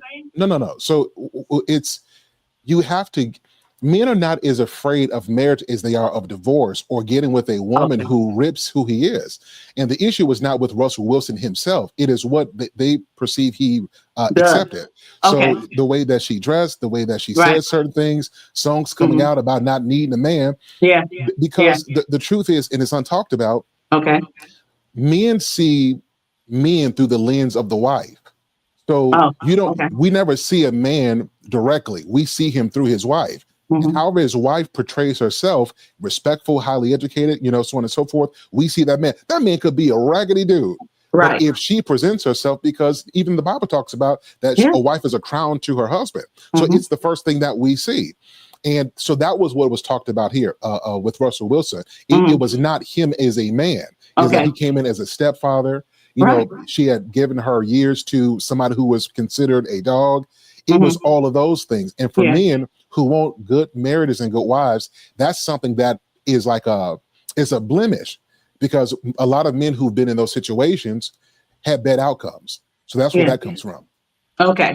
Because I was wondering, because I was going to say, it's looking like that they're just making this excuse. Like you say, they see this one thing like, but nobody's going to have it perfect 100%. So if that's what they're looking for, whoever the they is, it's just not gonna work for you because And everybody got a chink somewhere, even in happy marriages. I'll say this last thing as well. So for so long, we have said that men are more logical, women are emotional because we were divided into groups. Women typically stay more relational with the children, cook, clean, so on and so forth, while men hunted. The truth is we are both as emotional and logical. It's just that men don't have the ability to be as expressive, but we all share the same thing, and it's necessary because we would be mad men and women expecting our women to understand us if they're not logical, and for men to relate to our women if we're not emotional. So we are all the same things. I think that we have wrongly branded each other and not given each other space to be more than we actually are. Right.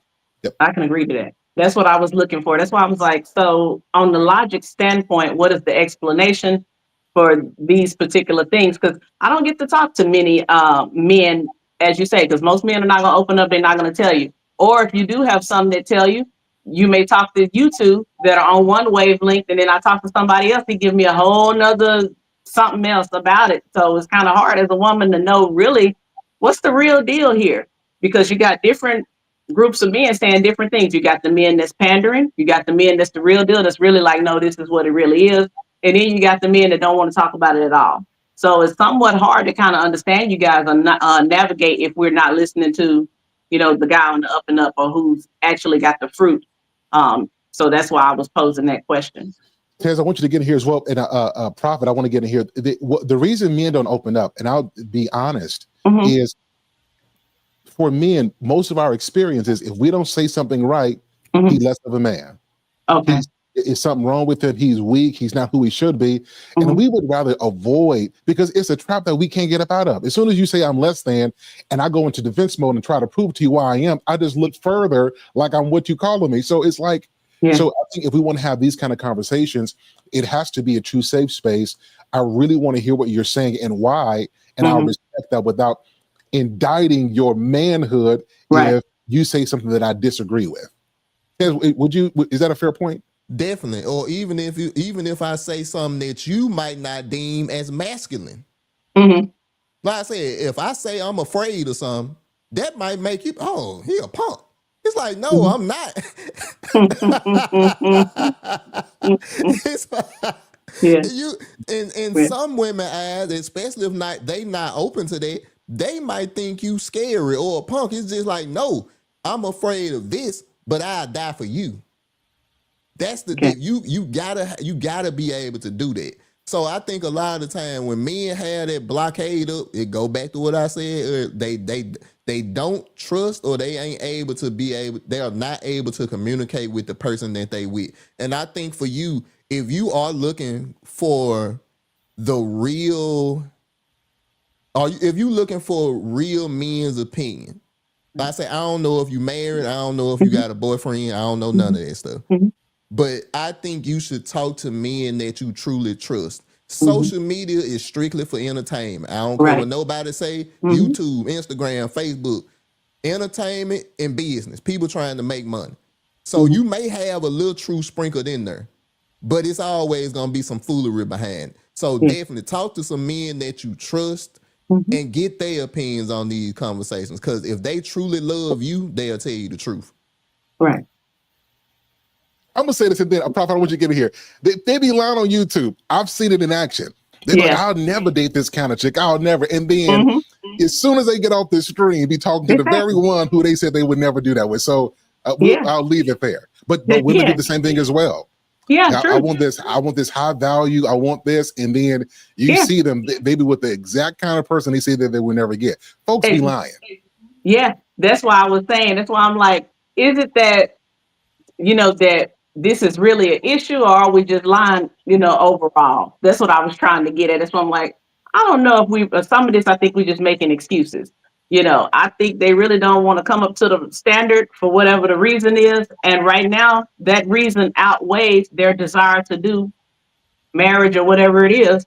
And so they're going to stay there until it doesn't outweigh it. And like you're saying, if it's true, as you guys are saying, that more men are afraid of divorce, why? Let me ask y'all that, because I've heard that before. Why? Divorce has never killed anybody. A lot of, well, it has killed some people, but so let me explain that. See, yeah, you didn't well, mean any harm by what you said, but that mindset. A lot of women, because they don't know, if a man gets divorced and he doesn't initiate the divorce, he really wasn't expecting the divorce. And a lot of people just assume that, well, you free, you go date somebody else. When a man loves a woman, it breaks him too. Like, this is something that's not talked about. If a man gets divorced from a woman he truly loved, and let's add some insult to injury. Let's say that he married you and you already had some kids, and he ended up loving you and them kids, and you divorce him, and he put his all into this. That breaks a man. So he may recover, and depending on how old he is, he may not be able to go back and get the same kind of job or have the same energy to be as productive as he was. So that he done lost time, he done lost money, he done lost his woman, he lost access to them kids. So men are afraid of divorce because that literal word means death. Like you can't be what you was after that. And a lot of women today, because if you're cute enough, you can just go find somebody else, or at least initially you can. A lot of men don't have that luxury, particularly if he'd have been working so much and got out of shape and don't look good no more. Like, he got to go back and change his whole life. And let me add this as well. I tell my wife this all the time. Nobody faults the crew when the ship sinks. They always look at the captain. So no matter if I was the cause of the divorce, no matter she was the cause of the divorce, they gonna look and say, what did Tez do wrong? It's like, wait a minute, I worked 2 jobs, I never cheated, I didn't do nothing. But because I'm the captain of the ship, because I'm the king of the kingdom, when it failed, it's your fault. A lot of men don't want that. Yeah. So you're saying, so you guys are saying the men are afraid of the failure more than the stain or the stigma of the divorce. I guess I'm looking at it because I'm looking at women. We bear the same thing too, and a lot of times it's more people that blame the woman, especially the way we got this reverse culture, than they blame any man. Let me ask you this question. I want you to be Prophet. I want you to answer this as well. I want y'all to be 100% with me. Yeah. How many divorce parties have you seen for men versus divorce parties for women? Well, somebody in my family had a divorce party, and he was a man. He's the only one that I actually saw like live in color. But if you're talking about on internet, in general, I think it was kind of equal. But I haven't been like really like on those algorithms for that. But I seen somebody literally in our family, that's the guy, have a full divorce party. I never seen any of the women in my family have a divorce party. That's why I was posing that, like, what's the big deal with that? Because it looks like to me, although divorce is awful, don't get me wrong, it looks like to me that living this wayward life with all these women and all of that, you are a serial monogamous, which is just as equal to me as divorce. You're pair bonding and marrying all these women spiritually. You got all these problems. Like you said, you probably got all these children that are scattered abroad or whatever else, especially if you're not doing it and you're reckless out there. To me, you've got way more to lose than if you would have went that way and maybe cut ties and then went on. So I guess it doesn't look like it, although I know the failure and the stigma and that kind of thing you have to work out in your mind. But just apples to apples, one look it's uneven. Not just a feeling of failure. It's not that. And then statistically, most men have children by less women than women do. So more women have children by more men than men have children by more women. But this statistically. The other part is not just this idealized sense of failure. It literally is legally there is something. It is emotionally there is something. It is physically there is something. So it's not just the philosophized, the conceptualized idea of failure. It's like that man really did love and he lost somebody he loved. And if he is not an attractive, a very outgoing person with a great social circle, and we know statistically men's social circles shrink as they get older. If you don't have that, he got to go rebuild and present himself to be this amazing person to somebody who might not take him seriously. So I guess the question I'm having, because if I'm hearing you correctly, because I'm trying to make sure I'm hearing, because I'm deciphering and running all the data that you guys are saying. So, because at first I thought you guys were saying it was more conceptual. So if it's not conceptual, it sounded like to me that the real issue is that they can't rebrand themselves quickly enough, depending on what age and stage of life they are, is where the fear is coming from. You see, That's this what is it sounds like to woman. I mean, but that's probably not but fully this is what what you're saying, but that's what I heard. But that's so what I'm saying though. Like, so me, like when we be like, hey, look, we scared of 1, 2, 3, it'd be like, we really are scared of 1, 2, 3, and that's it. Like that's it. well, that's Right? what I was asking. So Yeah. I'm just looking for logic because remember when we were talking about communication, it's the way the woman understands it and what I'm hearing because I'm trying to decipher everything that you guys are saying. And so when you tell me, okay, it's this, and then I say that, you say it's not just that, you know, then you give me 2, and then you give me 3. Also, I was trying to see, are they all equal? Is one above the other? Is one lower? Because I'm trying to get a full understanding so I can have full clarity It's all of them. For from men, it's that. all So of that's them. why I was asking. That's why I was pushing. Yeah. Yeah, so it's like he missed, and so yeah, I'm not saying that what you're saying is bad. I'm saying that men, like a lot of us, we don't even have this the conversational skills to go this deep with it. We just get frustrated and say, "Oh my God!" But I Right. appreciate you asking a question. So it's all of it.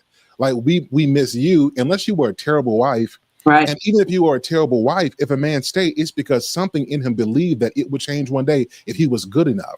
And so you got to deal with that. Maybe I wasn't good enough. Maybe Okay. you know, my kids are gonna hate me. You know, maybe my kids never talk to me. A lot of men have reconciled the idea that their kids may not like them until they get old enough to understand what really happened. You got that part of it, right? Yeah. The financial hit if he's got to pay some extra or start over again. So it's all of it. And the interesting thing with with your question is if you get all of them with one of them, right? So Right. all of them are important, even if he's unaware of that, right? Yeah. So it's not just the divorce. If men could just write a piece of paper and get rid of her, it would seem easy. But a lot of these men who are with their wives are with them because they love her, straight up. And when that's broken, and he didn't want that, it takes Right. some years to rebuild from that. And then I'll just say this last thing. It seems Okay. like a lot of our women can just move on. Like you be like, girl, you do you, girl. You did what's right for you. God shut one door. He gonna open up another door, God. If he couldn't go with you, God was taking you higher and elevating you, girl. God about to do something with you. Watch who come next. Sisters get encouragement. Men get told to go pray and go work on yourself. Yeah. You know what I This mean? is So, interesting. Oh, go ahead. So I just prophetically, Mhm. this whole exchange just proved that trauma doesn't vanish, it mutates. Mhm. So we just had a whole conversation with male versus female, and I'm listening and we're going back and forth. And it's, if I can honestly say, it's not male view versus women's point of view. Can we Right. also look at this generational thing from a spiritual perspective? Mhm. Because everything that everybody just explained came from and stemmed from something somewhere else. And so Mhm. what we're dealing with spiritually is demonic muscle memory. Yeah, You can have that one, sir. I can see that. Okay. So we're inheriting spiritual debt that really is not ours. So what I will say is healing is rebellion Mhm. and discernment is deliverance. Yeah. Okay. Because in the soft spot right here, even in you three having the conversation, I want to tell all 3 of you that sometimes we're not just breaking up with whatever we're breaking up with. We're breaking up with ancient stuff that's attached that we don't even have any idea. I'm listening to your conversation go back to what my granddaddy did and what Yeah. these people. I see people in the comments saying well, what their fathers did. That's generational bondage. Yeah. Yeah. I agree. That's what I was trying to flush out and see, like, what exactly are we saying and getting at here? Because as you said, even though we divided it in men and women, I did that for a reason. But some of this, like you said, most of it can be applied to both genders. Women equally have a hard time from divorce. It even shows that the stats say women recover harder. It says like 78% of women or so are left in poverty after divorce. So 9 times out of 10, she don't want a divorce. But the reason that the rate is up that she has went to get the divorce is because generally the man is already shut down on her. As we know, when we deal with divorce, those people that divorce, they done already been gone 5 years before the divorce happened, at least. 2, 3 years, you're already out of there. You checked out emotionally is why that 9 times out of 10 that the other partner go ahead and file, especially if it's a woman. So that's the reason that I brought that up. And that's why I was trying to figure out, oh, okay, so this is hard for a man because I've seen and even heard other men say, hey, they stay in marriages unhappy until she decides for whatever reason. And I do think it's generational. So that's why I was asking and pushing and trying to see, is that what you guys were saying? Was there something else? What was under there? So that's what I was trying to get under. Yeah, so I'll say this and we can move on. And I appreciate the point you just made, Prophet. That was actually my next question about how do we identify generation curses. You know, the thing is, in marriage, it's not going to always be quote unquote happy. It's not going to always be that way. And it's because we go through things. What we have to do is provide a space to grow. And that growth comes through having very tough conversations. Like a lot of us, we've seen some things and it is somehow sprinkled into our personalities. And it depending on how difficult to get. And every relationship, every marriage goes through a very difficult time. Every single one does. If you haven't been there, you will, because that's what makes you. Sometimes you don't get to that real deep, sweet love until you've gone through enough. And I'm not talking about trauma. I'm talking about capitulating, growing together and going through the changes of life. And so it's good to have this conversation because I don't think women are afraid of marriage like men are afraid of divorce. We don't want to have invested ourselves in something and then it fail. Like if a man chooses to get married, let's just say it's natural that we want multiple women. But we choose to settle with one, we really wanted this woman. Like we really wanted it. And the fact that it is outside of our control. And I will say a lot of men have tried. There have been a lot of good men who've been left because maybe she was immature. And maybe she thought she could do better because they were going through a difficult time in life. Like these kind of conversations are necessary. So people know that if you're expecting perfection from somebody and you're not perfect, you are egotistical and you're going to drive a wedge between you two that's going to end up and result in divorce. Right. So yeah. Any final thoughts on this before we move on? Yes. I think the answer and the resolve to this is number one, we become better people. Before we even start talking about getting into relationships, getting into marriages, then we got to make sure that our character and our integrity, that we have transcended to a level that we are just a better human being. And then the other thing that I would suggest is if we are so worried about divorce, then why don't we have more support proactively? Why don't we have more premarital counseling, premarital events? When we have newlyweds in our spaces, in our churches, in our leadership teams and that kind of stuff, why isn't there more support on the front end versus having a divorce party on the back end? And that's not a man or a woman thing. That's just a human being thing. That's a very good question. I would like to say you could come in great, stellar as a person in a marriage. You come in great. You got some kinks you ain't seen until you get married. I thought I came in like this. Like, listen, I came in and SIR HALE Speaks, baby. You know what I'm talking about. And then found out you've got some ways in you, sir, that's not right. And sometimes, like when God uses your spouse, he's using that person to pull at some hard stuff in you that you didn't know was there. And if you don't yield to that process, you can't, like God sent them into your life to make you better. It just really is. And this is why you have to be humble with who you with. Like if you think that you with somebody and you're so smart that you can't take from them, you might be missing your biggest blessing. Like if we think that she got to be this or that, he got to be this or that before you receive from them, it's like God sent that person because they got something that you simply don't have. And if you start taking this idea that I'm better and I've already done my work, I've been to therapy, I got my degree in psychology. You know what I mean? You take that approach, like marriage can do for you what psychology can't. Amen. Like marriage can do for you what a podcast can. And you don't get that until you actually get into the thralls of marriage and you are forced to commit. Like commitment will force you to address lust. Like commitment will force you to address your petty ways. It will force you to say, I'm really not a good communicator. It'll force you to say, you know what? I really don't keep things as clean as I should. You know what? I do got some lazy areas in my life. Oh my God, I do overspend. Like marriage will, and it's not that you can't see this before. But I've seen is a person who's counseled. I mean, I'll tell you something. If a person doesn't submit to the work that God's doing in that marriage, no amount of premarital counsel can help that. It's like you can put gas in a car, but if the engine is blown, you got a full tank, but you can't go anywhere because the thing that makes it move is damaged. And so what's that thing? It is the ability to capitulate. Like that's what's needed. So it's not an either or, it's an and. We need all of that to work. So be a good person coming in, but don't think that your growth stops there. It continues as you get married. Exactly. Anything that stays stagnant dies anyway. That's right. Even go into a marriage thinking that everything that is the way it's going in is how it's always going to be. Right. Facts. Okay, y'all. Listen, you already touched on this. So, Prophet, I want you to start with this one.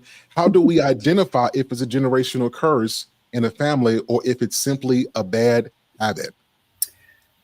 So I'm getting ready to release a book in February, Relationships in the Bloody Trail, Escaping the Powers of Spiritual Narcissism, where I deal with this generational curse piece and how you look at family traits, how you look at family habits and family behaviors, and verify whether it's a generational issue or whether it's just a bad habit. But when you have the mother, the father, the children, all of the children being dysfunctional, and then it goes into a third generation where the grandchildren are dysfunctional as well, it is safe to say that there's some vile generational trauma at that point. If it's just a bad habit, usually bad habits you can address and resolve easily. Again, if it's generational trauma, that's more wrestling, unnerving, a loosing that you have to get yourself out of and from in order to deal with generational trauma, because you're not just dealing with self, you're dealing with selves over time. That's good. That's good. I'm gonna pencil that one. I like that. Anybody else have thoughts on this? We're not just dealing with self, we're dealing with selves. Prolific. Anybody else? I have when the prophet was saying the generational curse piece, I don't really believe in generational curses. Now, I believe, like she said, there could be a generational pattern, but I think we lean too heavily on the word generational curse. And the reason that I say that is most people are coming from that one particular scripture in the Bible, but they haven't got the full context of it, where it's talking about this iniquity will be visited on up until the third and the fourth generation. But if you roll on over, still in the Old Testament, to Ezekiel chapter 18, it's saying a father and his sins will be accounted to them individually. So God is no longer holding them accountable because the dispensation has already changed by that time. And that is even before Christ, who is the curse breaker. So I think a lot of people lean into that because that's the easy way not to be disciplined, to change the patterns that she's talking about and that she's going to be writing about. But I don't believe that we're under any curses. I believe you can change if you want to change. Now, if you open a door into that sin, and if you know everybody in your family gambles and you keep going on down to Choctaw or wherever, then yeah, you got a propensity already on there, but it's not a definite. You know, if you know everybody get pregnant at 15, then you might want to be looking around 15 like, uh-oh, you know, I know what it is, you know, I can stop said Kurt said this. In my family, I'm the only granddaughter that went to college and graduated until, you know, now a great granddaughter has.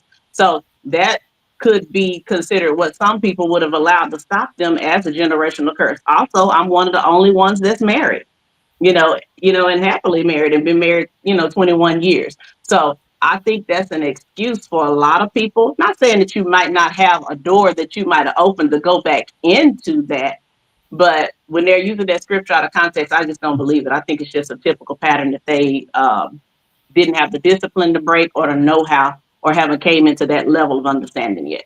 Want to. I'll give you an example. When you have a father who deals with sexual perversion, Mm-hmm. and then you have two daughters and the son who then deal with sexual perversion.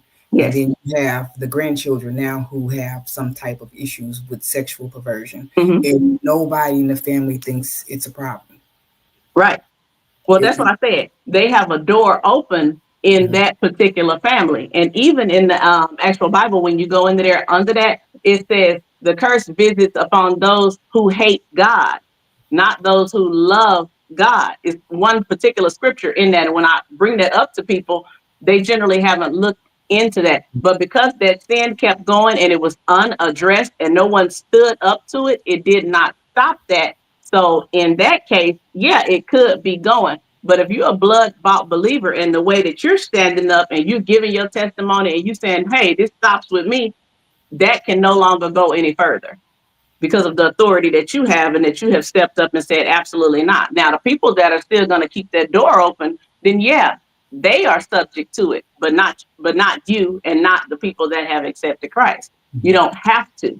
Now, if you want to go in under it, you can, but you do not have to. It's not like end all be all upon you. No, you've got the authority to break it and to come out from under it if you so choose. If you so choose. If you so choose. Now, if you don't choose, you're going to be up under there. Because But that's why I say I don't believe in them for blood-bought believers that really, I mean, real deal people that have really accepted Christ, and you know your covenants and you don't have to accept that. That's what I was going to bring out, because we got a lot of people that are wearing cassocks and wearing crosses that aren't really believers. Well, that's what they preach real good, but they are not living the life of a believer. So what they'll do is they'll use grace. Right. Exactly. Whatever their issue in their perversion is. Exactly. That toxic grace is what I'm looking at, and that toxicity. That's why I said no, ultimately. Yeah, I'm with the Sassy Professor on this. I don't believe in generational curses. I'm an accountability guy. Yeah. I think everybody, no matter where you come from, I used to be a poker player. You play the hand that you dealt. I say at the end, you may have 2 aces, you may have 2 twos, but the goal is still to play. And I that's just how I look at stuff. And I agree with the biblical side too. I think with God, all things can be broken. It is not a chain that can keep you bound if you believe. But I also would like, my biggest thing is accountability. So when it comes to generational, my little brother used to say all the time he felt like he was cursed because no matter how many times he tried, he just got knocked down. No matter how many times he did this, it got knocked down. He's successful now because he kept going. And a lot of the times what happened is if you adopt the mindset of I'm cursed, you don't even try no more. You just, hey, I'm cursed. It is what it is. My grandmama was cursed. I'm cursed, my dad was cursed, and you quit. That's why, to me, accountability is the biggest thing. Because if I go and cheat on my wife and she divorced me, I can't be mad at her. Right. You made the decision to do this. Right. If I decide to quit my job tomorrow and we lose the house, this my fault. Yeah. So that's how I look at it. It's about accountability over everything. And if you truly are a believer, the grace of God unleashes you from all of those things anyway. Now it's up to you. Right. I think this is all good because I think pathologizing patterns can lead you to a curse. I believe that. I'll give you an example. Let's say I grew up under a household. I'll see everybody, they just drink. They drink, I mean, drunk, just drink. I don't have that yet. And if I pick up those patterns, I end up dealing with what they dealt with. Right. Because their patterns now become my example, and I'm under that. It's important to say that because I think that's true. If we just say, oh my God, I'm cursed, what that does do is that takes off any accountability from you to say, here's a problem and here's what I need to change. Let's just blame it on the curse. And then we can use this concept of grace that God knows my heart, like God knows that I really am trying. Like he sees me and he's still yet working on me. It's like he is, but let's not blame this like God allowed you to be born under a curse because he didn't. Right, exactly. Like, I didn't. At this point, it is, and I'll say this as well. The reason I say that is because I did come from a legacy of men who drank. And if I'm being honest with you, mine was straight dark liquor, no ice. Don't you put no juice in there? Put some juice in there, see what happened. See what happened. I need it straight. I need it warm. I like the way it goes down. But is that because a curse was on me, or is it because I resorted to something based on the patterns that I have pathologized? So I love what everybody said. The curse is real, but it is not something that you come in cursed with. It is if you pathologize patterns, you will end up taking on one that God never meant for your life. Yep. Any thoughts on this? Correct. Okay, yes, let's move on. Everybody, okay, this is gonna get good. Anybody can go with this one. They crazy. I entertain them. Does that make me crazy too? Oh, can I speak from experience? Please. So I will say here, no, you're not crazy for Right. believing what was presented as a lie, right? Exactly. Because they came cloaked in charisma. Mm-hmm. And you fell for the madness of the initial marketing. So you're not crazy for that. But where the shift happens is when you start seeing the lies, when you start seeing the pattern and you stay trying to translate it, right?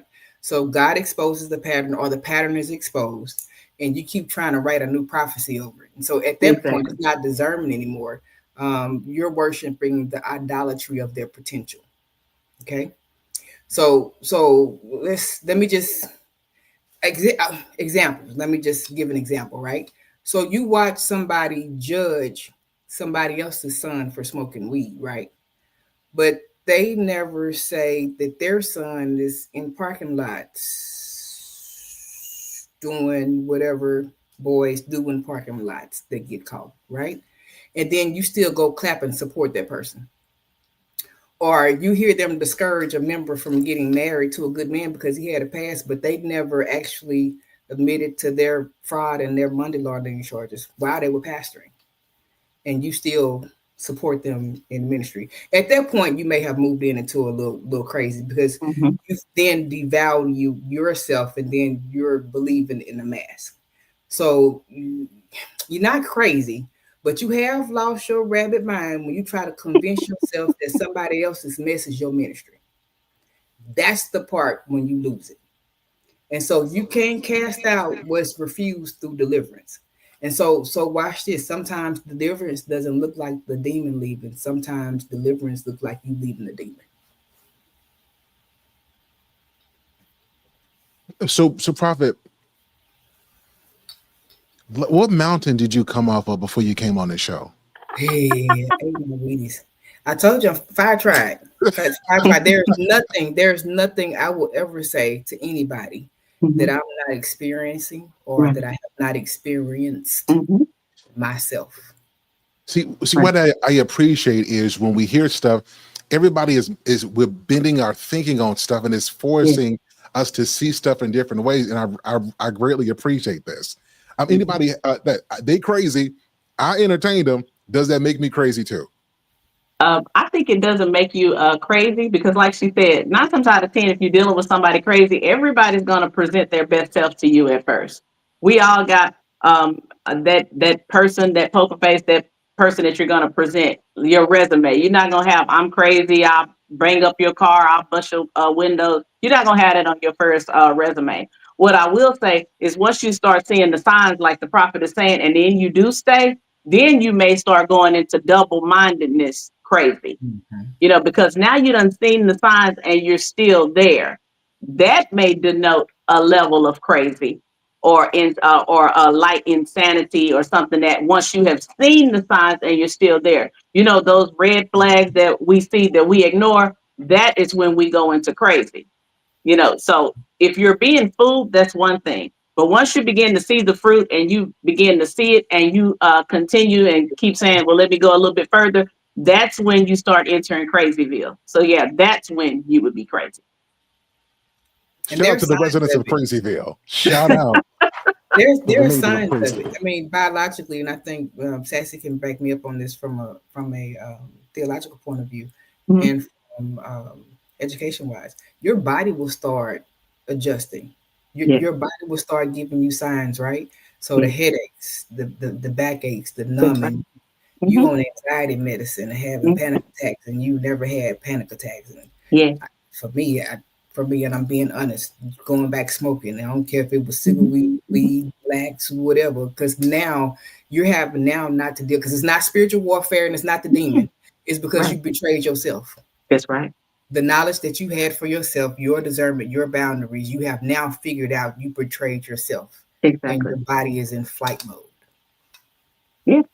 Exactly. And even the anxious attachment, your hair falling out, Hmm. you having issues that you never had before.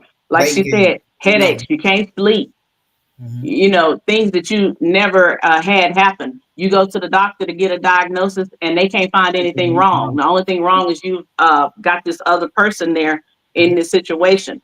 those kind of things your body will tell you. So that's why sometimes when people say, well, I just don't know, I'm like, your body alerted you.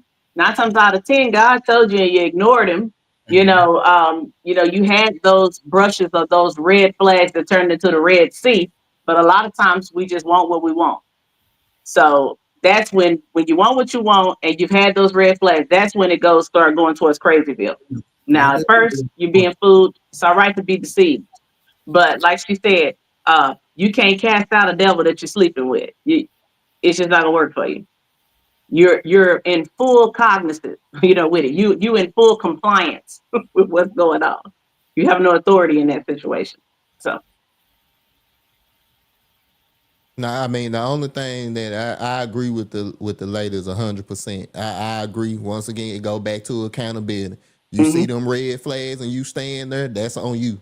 Yeah. I said I done been in situations myself where I was almost drove crazy, but I seen the red flags. It was just they looked pink enough. They weren't exactly red because I had the rose colored glasses, so it threw the color off. So it's like, oh no, that ain't a red flag. It's magenta. That's what it was. It was a magenta. Exactly. And you keep pushing and keep pushing and keep trying to make it work. And next thing you know, like you said, you in the hospital having a panic attack, or they say what they call anxiety attack.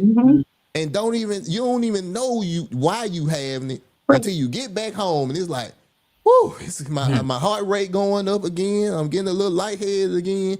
So yeah, it can drive you crazy, but you allowing it because you see it, you sleep with it, you eat with it, you talk to it every single day.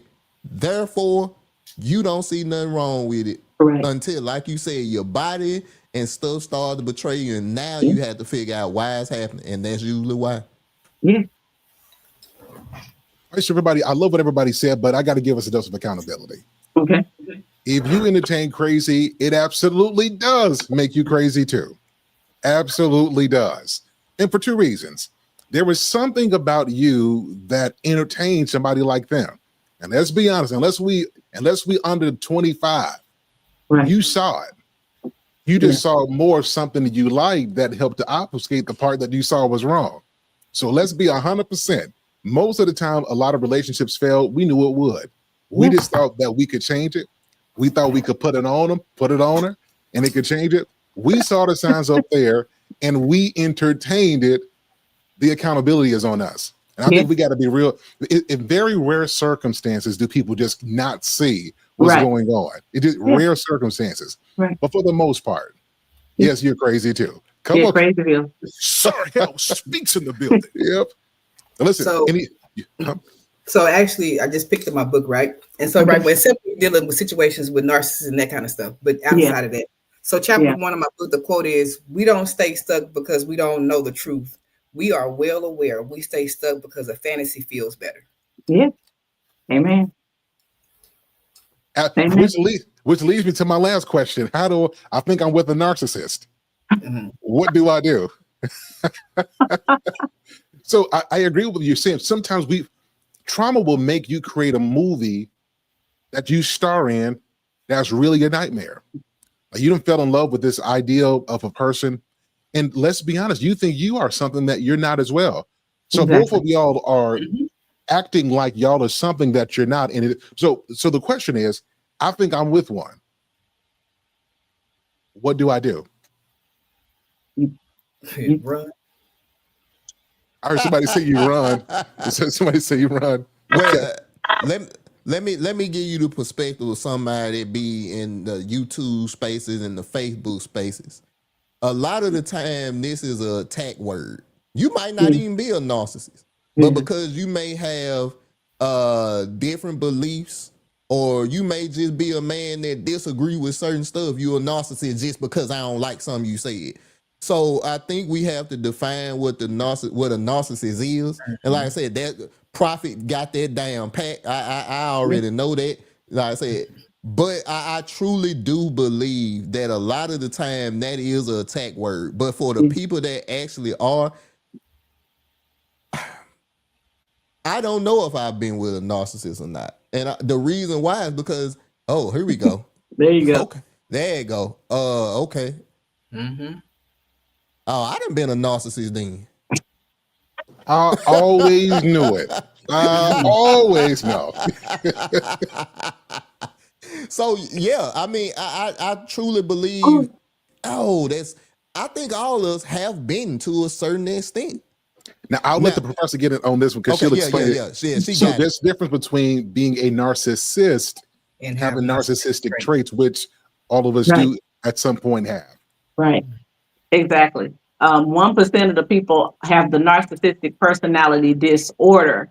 So if you guys have been in the YouTube street, somebody that admitted that they had the actual disorder, now the NPD would be Nick Cannon. He said he has the actual disorder. So only 1% of people have the disorder. Everybody else generally has some part or aspect of that particular narcissism trait. As one of the last shows that we talked about, the trait can be used healthily or unhealthily, because good leaders have narcissism traits. You know, charisma, some of the positive things that we look for are embedded in a narcissistic traits, not necessarily the disorder. So the thing about this is, just because I'm asked this a lot of the times, a person that has the full disorder, can't nobody help them but God. That's a God thing. Able to either. That's a God thing. That, you know, that's somebody that's above our pay grade. It's just a narcissistic trait. They can acknowledge, they can confess, they can do those still things. Those things are still open to them to be able to do. But the full disorder, that may be above said pay grade, depending on who you are and how you would like to deal with that. But God is the only one that can cure double-mindedness. And that's what that would go under if we were looking in the spiritual connotation of that. God would have to make that mind stable. So it would take him to do that. Delusion. Absolute pure delusion. Exactly. Can merge Full delusion. false realities. Like Mhm. if you've ever been with the narcissist, now add on spiritual narcissism. So you have the narcissistic traits, and then you have the cluster B personalities, Mhm. but they have learned to perform on platforms because it feeds their ego and Yeah. use the congregation as a supply. Yeah. And so now they're behaving in the same way that the narcissist does, but they're doing it in the name of God. Yeah. Mhm. That's a whole nother level Whole nother level of drama. Yeah, of that's drama. that's why I Recently, say it takes God. I discovered, I forgot who I was watching. I always, psychology is what I love. And she Mhm. was saying something that I never heard before. She said, a lot of people, you can't even assume that because they go to therapy that they're not a narcissist. And Right. she went to explain that sometimes a narcissist uses the therapist as an audience to vocalize Yeah. their sense of self, that either Mhm. paints themselves as a victim or somebody to be praised. Yeah. And if the therapist is not astute enough and hasn't been trained in Mhm. narcissism, Mhm. they'll go along with it. Yeah. And the therapist thinking they're having a good session, and really what they're doing is they're providing that narcissistic supply to somebody who's not coming there to be helped, but coming there to be validated. That's right. So the I have, spiritual part on that as well is Mhm. exactly what Prophet is saying. Mhm. We I use have the a congregation to chapter. feed that ego, and we say things Yeah. like, I'm the shepherd and I'm the one pouring out. Therefore, Mhm. you should praise and honor me. And it Mhm. really is just a form of narcissistic supply. Yeah. So I have a chapter in the book that's coming up, and it's called "How Do You Love a Therapist Who Needs Therapy?" Wow. Yep. That's a good one. Yep. So I think it's clear to say that if you're with a narcissist, without you even knowing the term, you'll know. Like Sure will. you can't expect empathy. Like you can't accept care. You can't accept, No. them being able to make things about you because they have to be the center Everything's of the got- world. They have to be Yeah. the axis upon which everything exists. Mhm. You will absolutely may not know the term, Right. but you'll know it because you'll be crushed under them, and Yeah. they can never hear or see they're wrong because Mhm. it's not about you anyway. To That's be right. honest, it's not really about them. It's about this idea about who Yeah. they think they are and want to be, and Right. they'll go through great lengths to prove and deceive people that that's who they are. Yes. That's what I was going to say. Usually, if they do something, it's either because they have an audience Mhm. or it's something to hold over your head later. Correct. Yeah. Yeah. So And they there's I do hope go that to answers your therapy. question. So it's I love your honesty. You said, I think I may have been. A narcissist would never. They would never. A No. narcissist would tell you a narcissist. Exactly. That's right. That's exactly. So no. Yep. So one of the ways that people can tell is if you care about somebody and you care about their feelings and you care about Right. what you said and how it comes off, you're thoughtful and you are empathetic. Those are clear signs that you are likely not. But I do think that it's important for us to manage our narcissistic tendencies because all of us have them. Yeah. Like typically, if you were doing great in your lane and you are being exceptional, if you're not careful, you like this. It ain't about nobody but me right now. Exactly. So we gotta. This is why the Bible tells us to humble ourselves under the mighty hand of God, and that He'll exalt us, in due season, because Exactly. we have that propensity to do that. Exactly. Yeah. Any thoughts on this? Yeah, we do. I'm completely in agreement with that, and that's why we see so many puffed up ministries, like what the prophet was saying. So many people. Anytime you hear too many eyes in the statement, you can just about know. There's one of them because it's more I instead of what we're supposed to be talking about. I, me. You already know what time it is as soon as you start hearing them two words. Me, and what I think and what I'm gonna do. You already know red flag. Yeah. I think for people who have been in relationships with narcissists, one thing I just want to say is to be gentle with yourself. Because after you come out of a relationship with a narcissist, there is a level of emotional trauma that you cannot really explain. And so you start auditing yourself and auditing every emotion you have, and it's through guilt. It's through self-betrayal. And so you have to balance self-awareness with self-blame, because that's called trauma-induced doubt, right? Yeah. And so you're not crazy, but you were conditioned. Yes. But just remember, boundaries are holy, and Yes. accountability is healing. Mhm.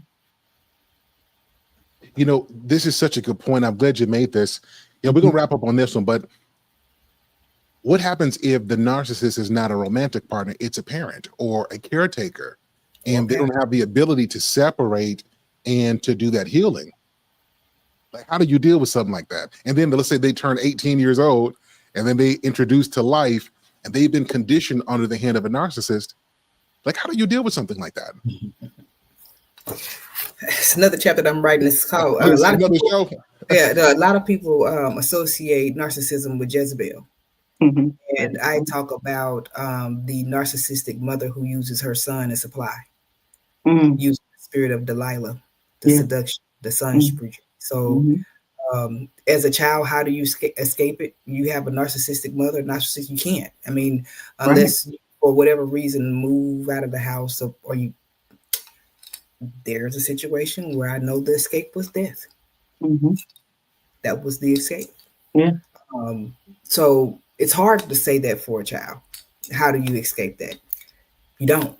And then a lot of times, then the child then becomes some level of narcissistic and have narcissistic traits. If it's your pastor, leave. There's other churches. It's one right down the street. If it's a situation that you can get out of, run. Yeah. I think that's the most practical advice. If you can leave. I love that. Yeah. Wait, I was going to say she's absolutely correct. I've actually had to deal with that as a child.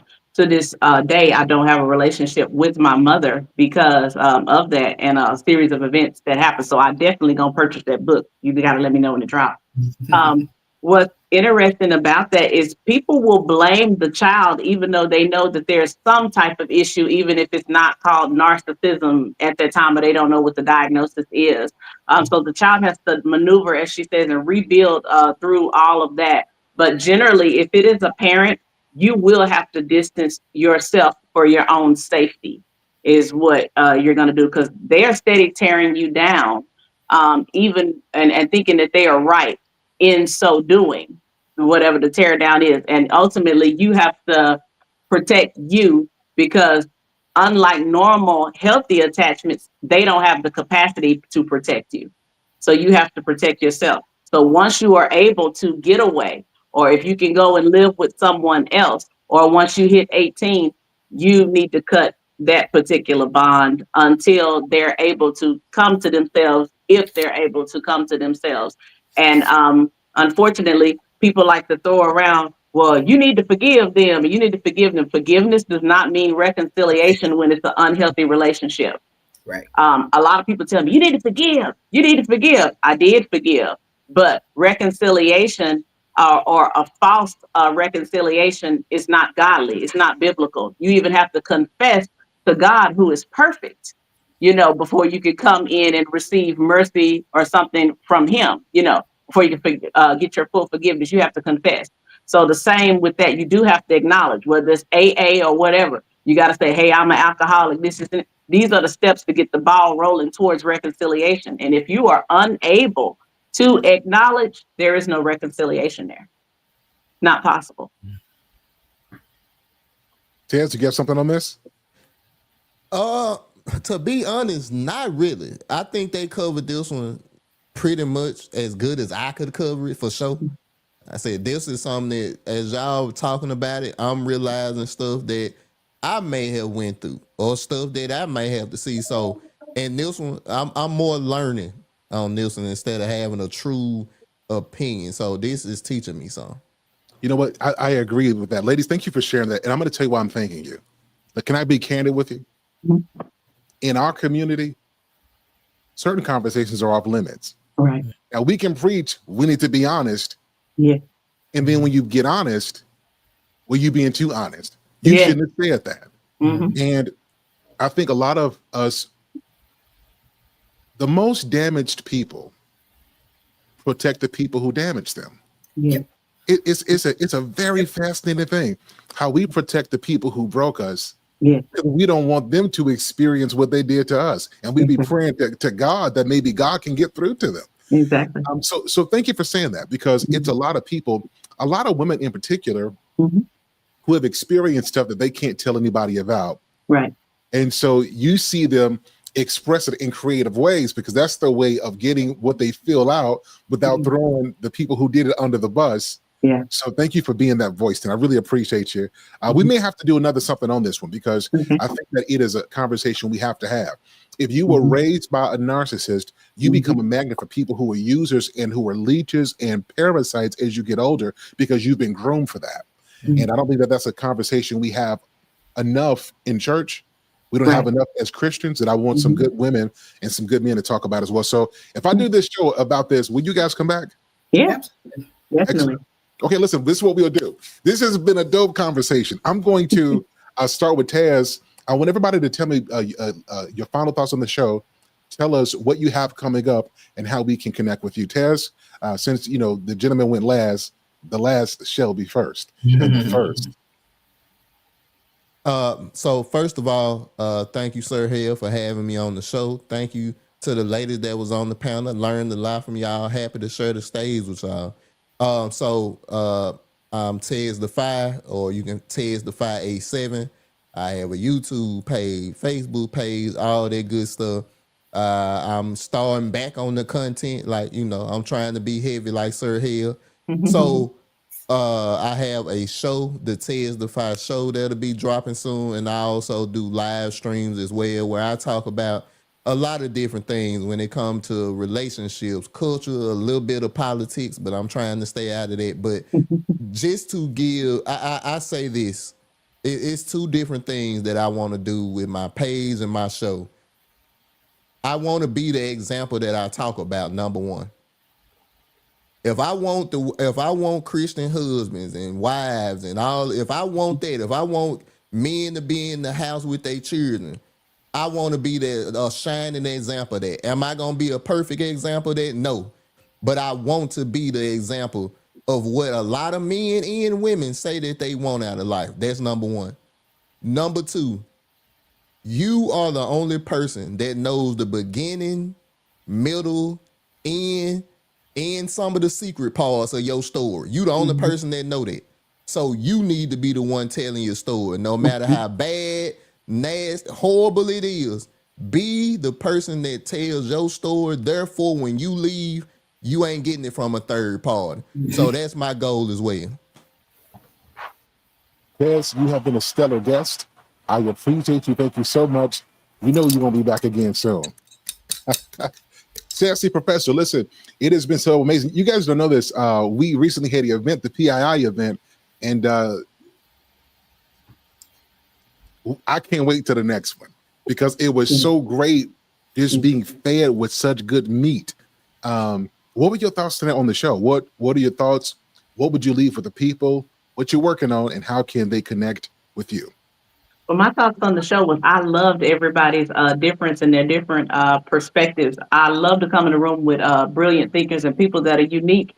And I really love what the Prophet and Tez was saying because, like they're saying, I don't believe in preaching or teaching anything that I haven't birthed or haven't walked through. So I really was very appreciative of their candor and when they talked about their experience, because as you said, there is a lot of backlash when somebody comes on and gives honesty or gives their truth. So I really appreciate that.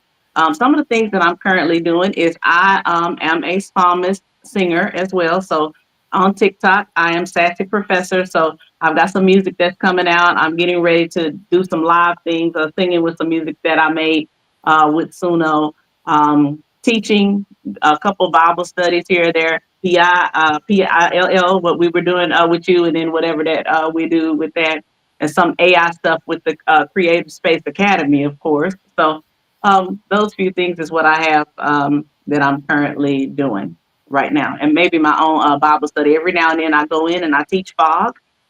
So fog is what I call Fire of God Bible study. And we call it fog because of the pillar and the cloud that was following, and also that a lot of people have brain fog. So that's why we call it fog, and we try to clear up whatever fog that it is that they are generally having in my Bible study. So my socials, everything should be Sassy Professor or either Shanique James, Facebook, Instagram, all of them should be the same. TikTok. That's what I have going. You have been an absolute wonderful guest. Thank you so much for being here. So glad that you're on. Prophet, you got 3 strikes on your first show. I don't even know what's going to happen next time. I want to first of all thank you for your time. Like I think we talked, and I'm like, it's something to it, some deep. But what I appreciate is the fact you do it with such grace and such great care, and I think that can't be said enough. So, what were your thoughts on today's show? What would you like to leave with the people, and what do you have coming up, and how can they connect with you? Gotcha. I appreciate everyone being on this platform. Sir Hale, I thank you for giving me this opportunity. So my last closing words that I do want to say for the people that are watching, God is a healer of the brokenhearted. He keeps a record of our tears in the bottle, right? But we want to make sure that we're not loving the altar more than we're loving the aftermath. We want to make sure that we don't want deliverance and it's just not deliverance, but you want the attention of looking spiritual. And so at some point, we want to stop worshiping wounds, right? And so at this juncture in life and at this season, radical self-awareness is now the grown folks gospel. And so if I had to give an altar call, the altar call would be, don't just talk about healing, finish it. So we're going to finish the good work. There is a journey from healing to healed, and the price has already been paid. We just got to do our part. And so HAE the Prophet is my handle on all social media outlets. I have 2 books that's up on Amazon now. The third one, Relationships in the Blade Trail, which is the 2nd edition of the Read Me Fulfilled series, will be strategically released on February the 14th of 2026. I have some, because I also do spoken word as well. I have some spoken word engagements in Dallas coming up December the 6th. But you can find me on all social media outlets.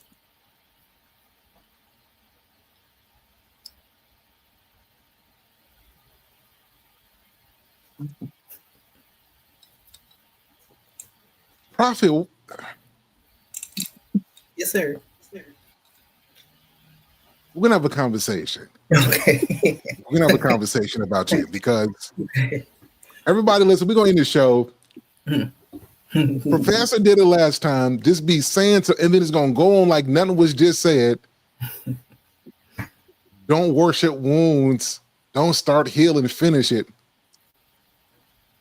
Come on. Yeah. That's everybody. This is, if you're listening to this, it's important. God wouldn't have let you listen to this on accident. And I don't want us to fall in love with how great it sounds. You're getting information that reaches you that we can't say we did. It was too complex. It is so poignant. It is so targeted. None of us can miss it. Did you guys enjoy the show tonight? In the comments, everybody's links and socials are part of the comments, and I'll have everybody's information as part of the stream as well. Everybody connect with everybody. As soon as your book comes out, listen, I'm gonna be standing outside wherever it's being sold because I got to get this. Professor, you have a writing as well, right? No, I don't. I've got a book, but I wrote children's books, so I haven't wrote an autobiography yet. I'm gonna have to get with the prophet so I can write one. Okay, excellent. Yeah, because we got so much tears. I know you got a book coming out, and I'll let you know. We'll promote it once it happens. I already know. I'll already see it. Everybody, I appreciate your time tonight. Everybody, follow everybody. We love you. Until next time, we want you guys to be equally yoked. And how do you do this? You have conversations just like this. Until next time, we'll talk with you guys soon.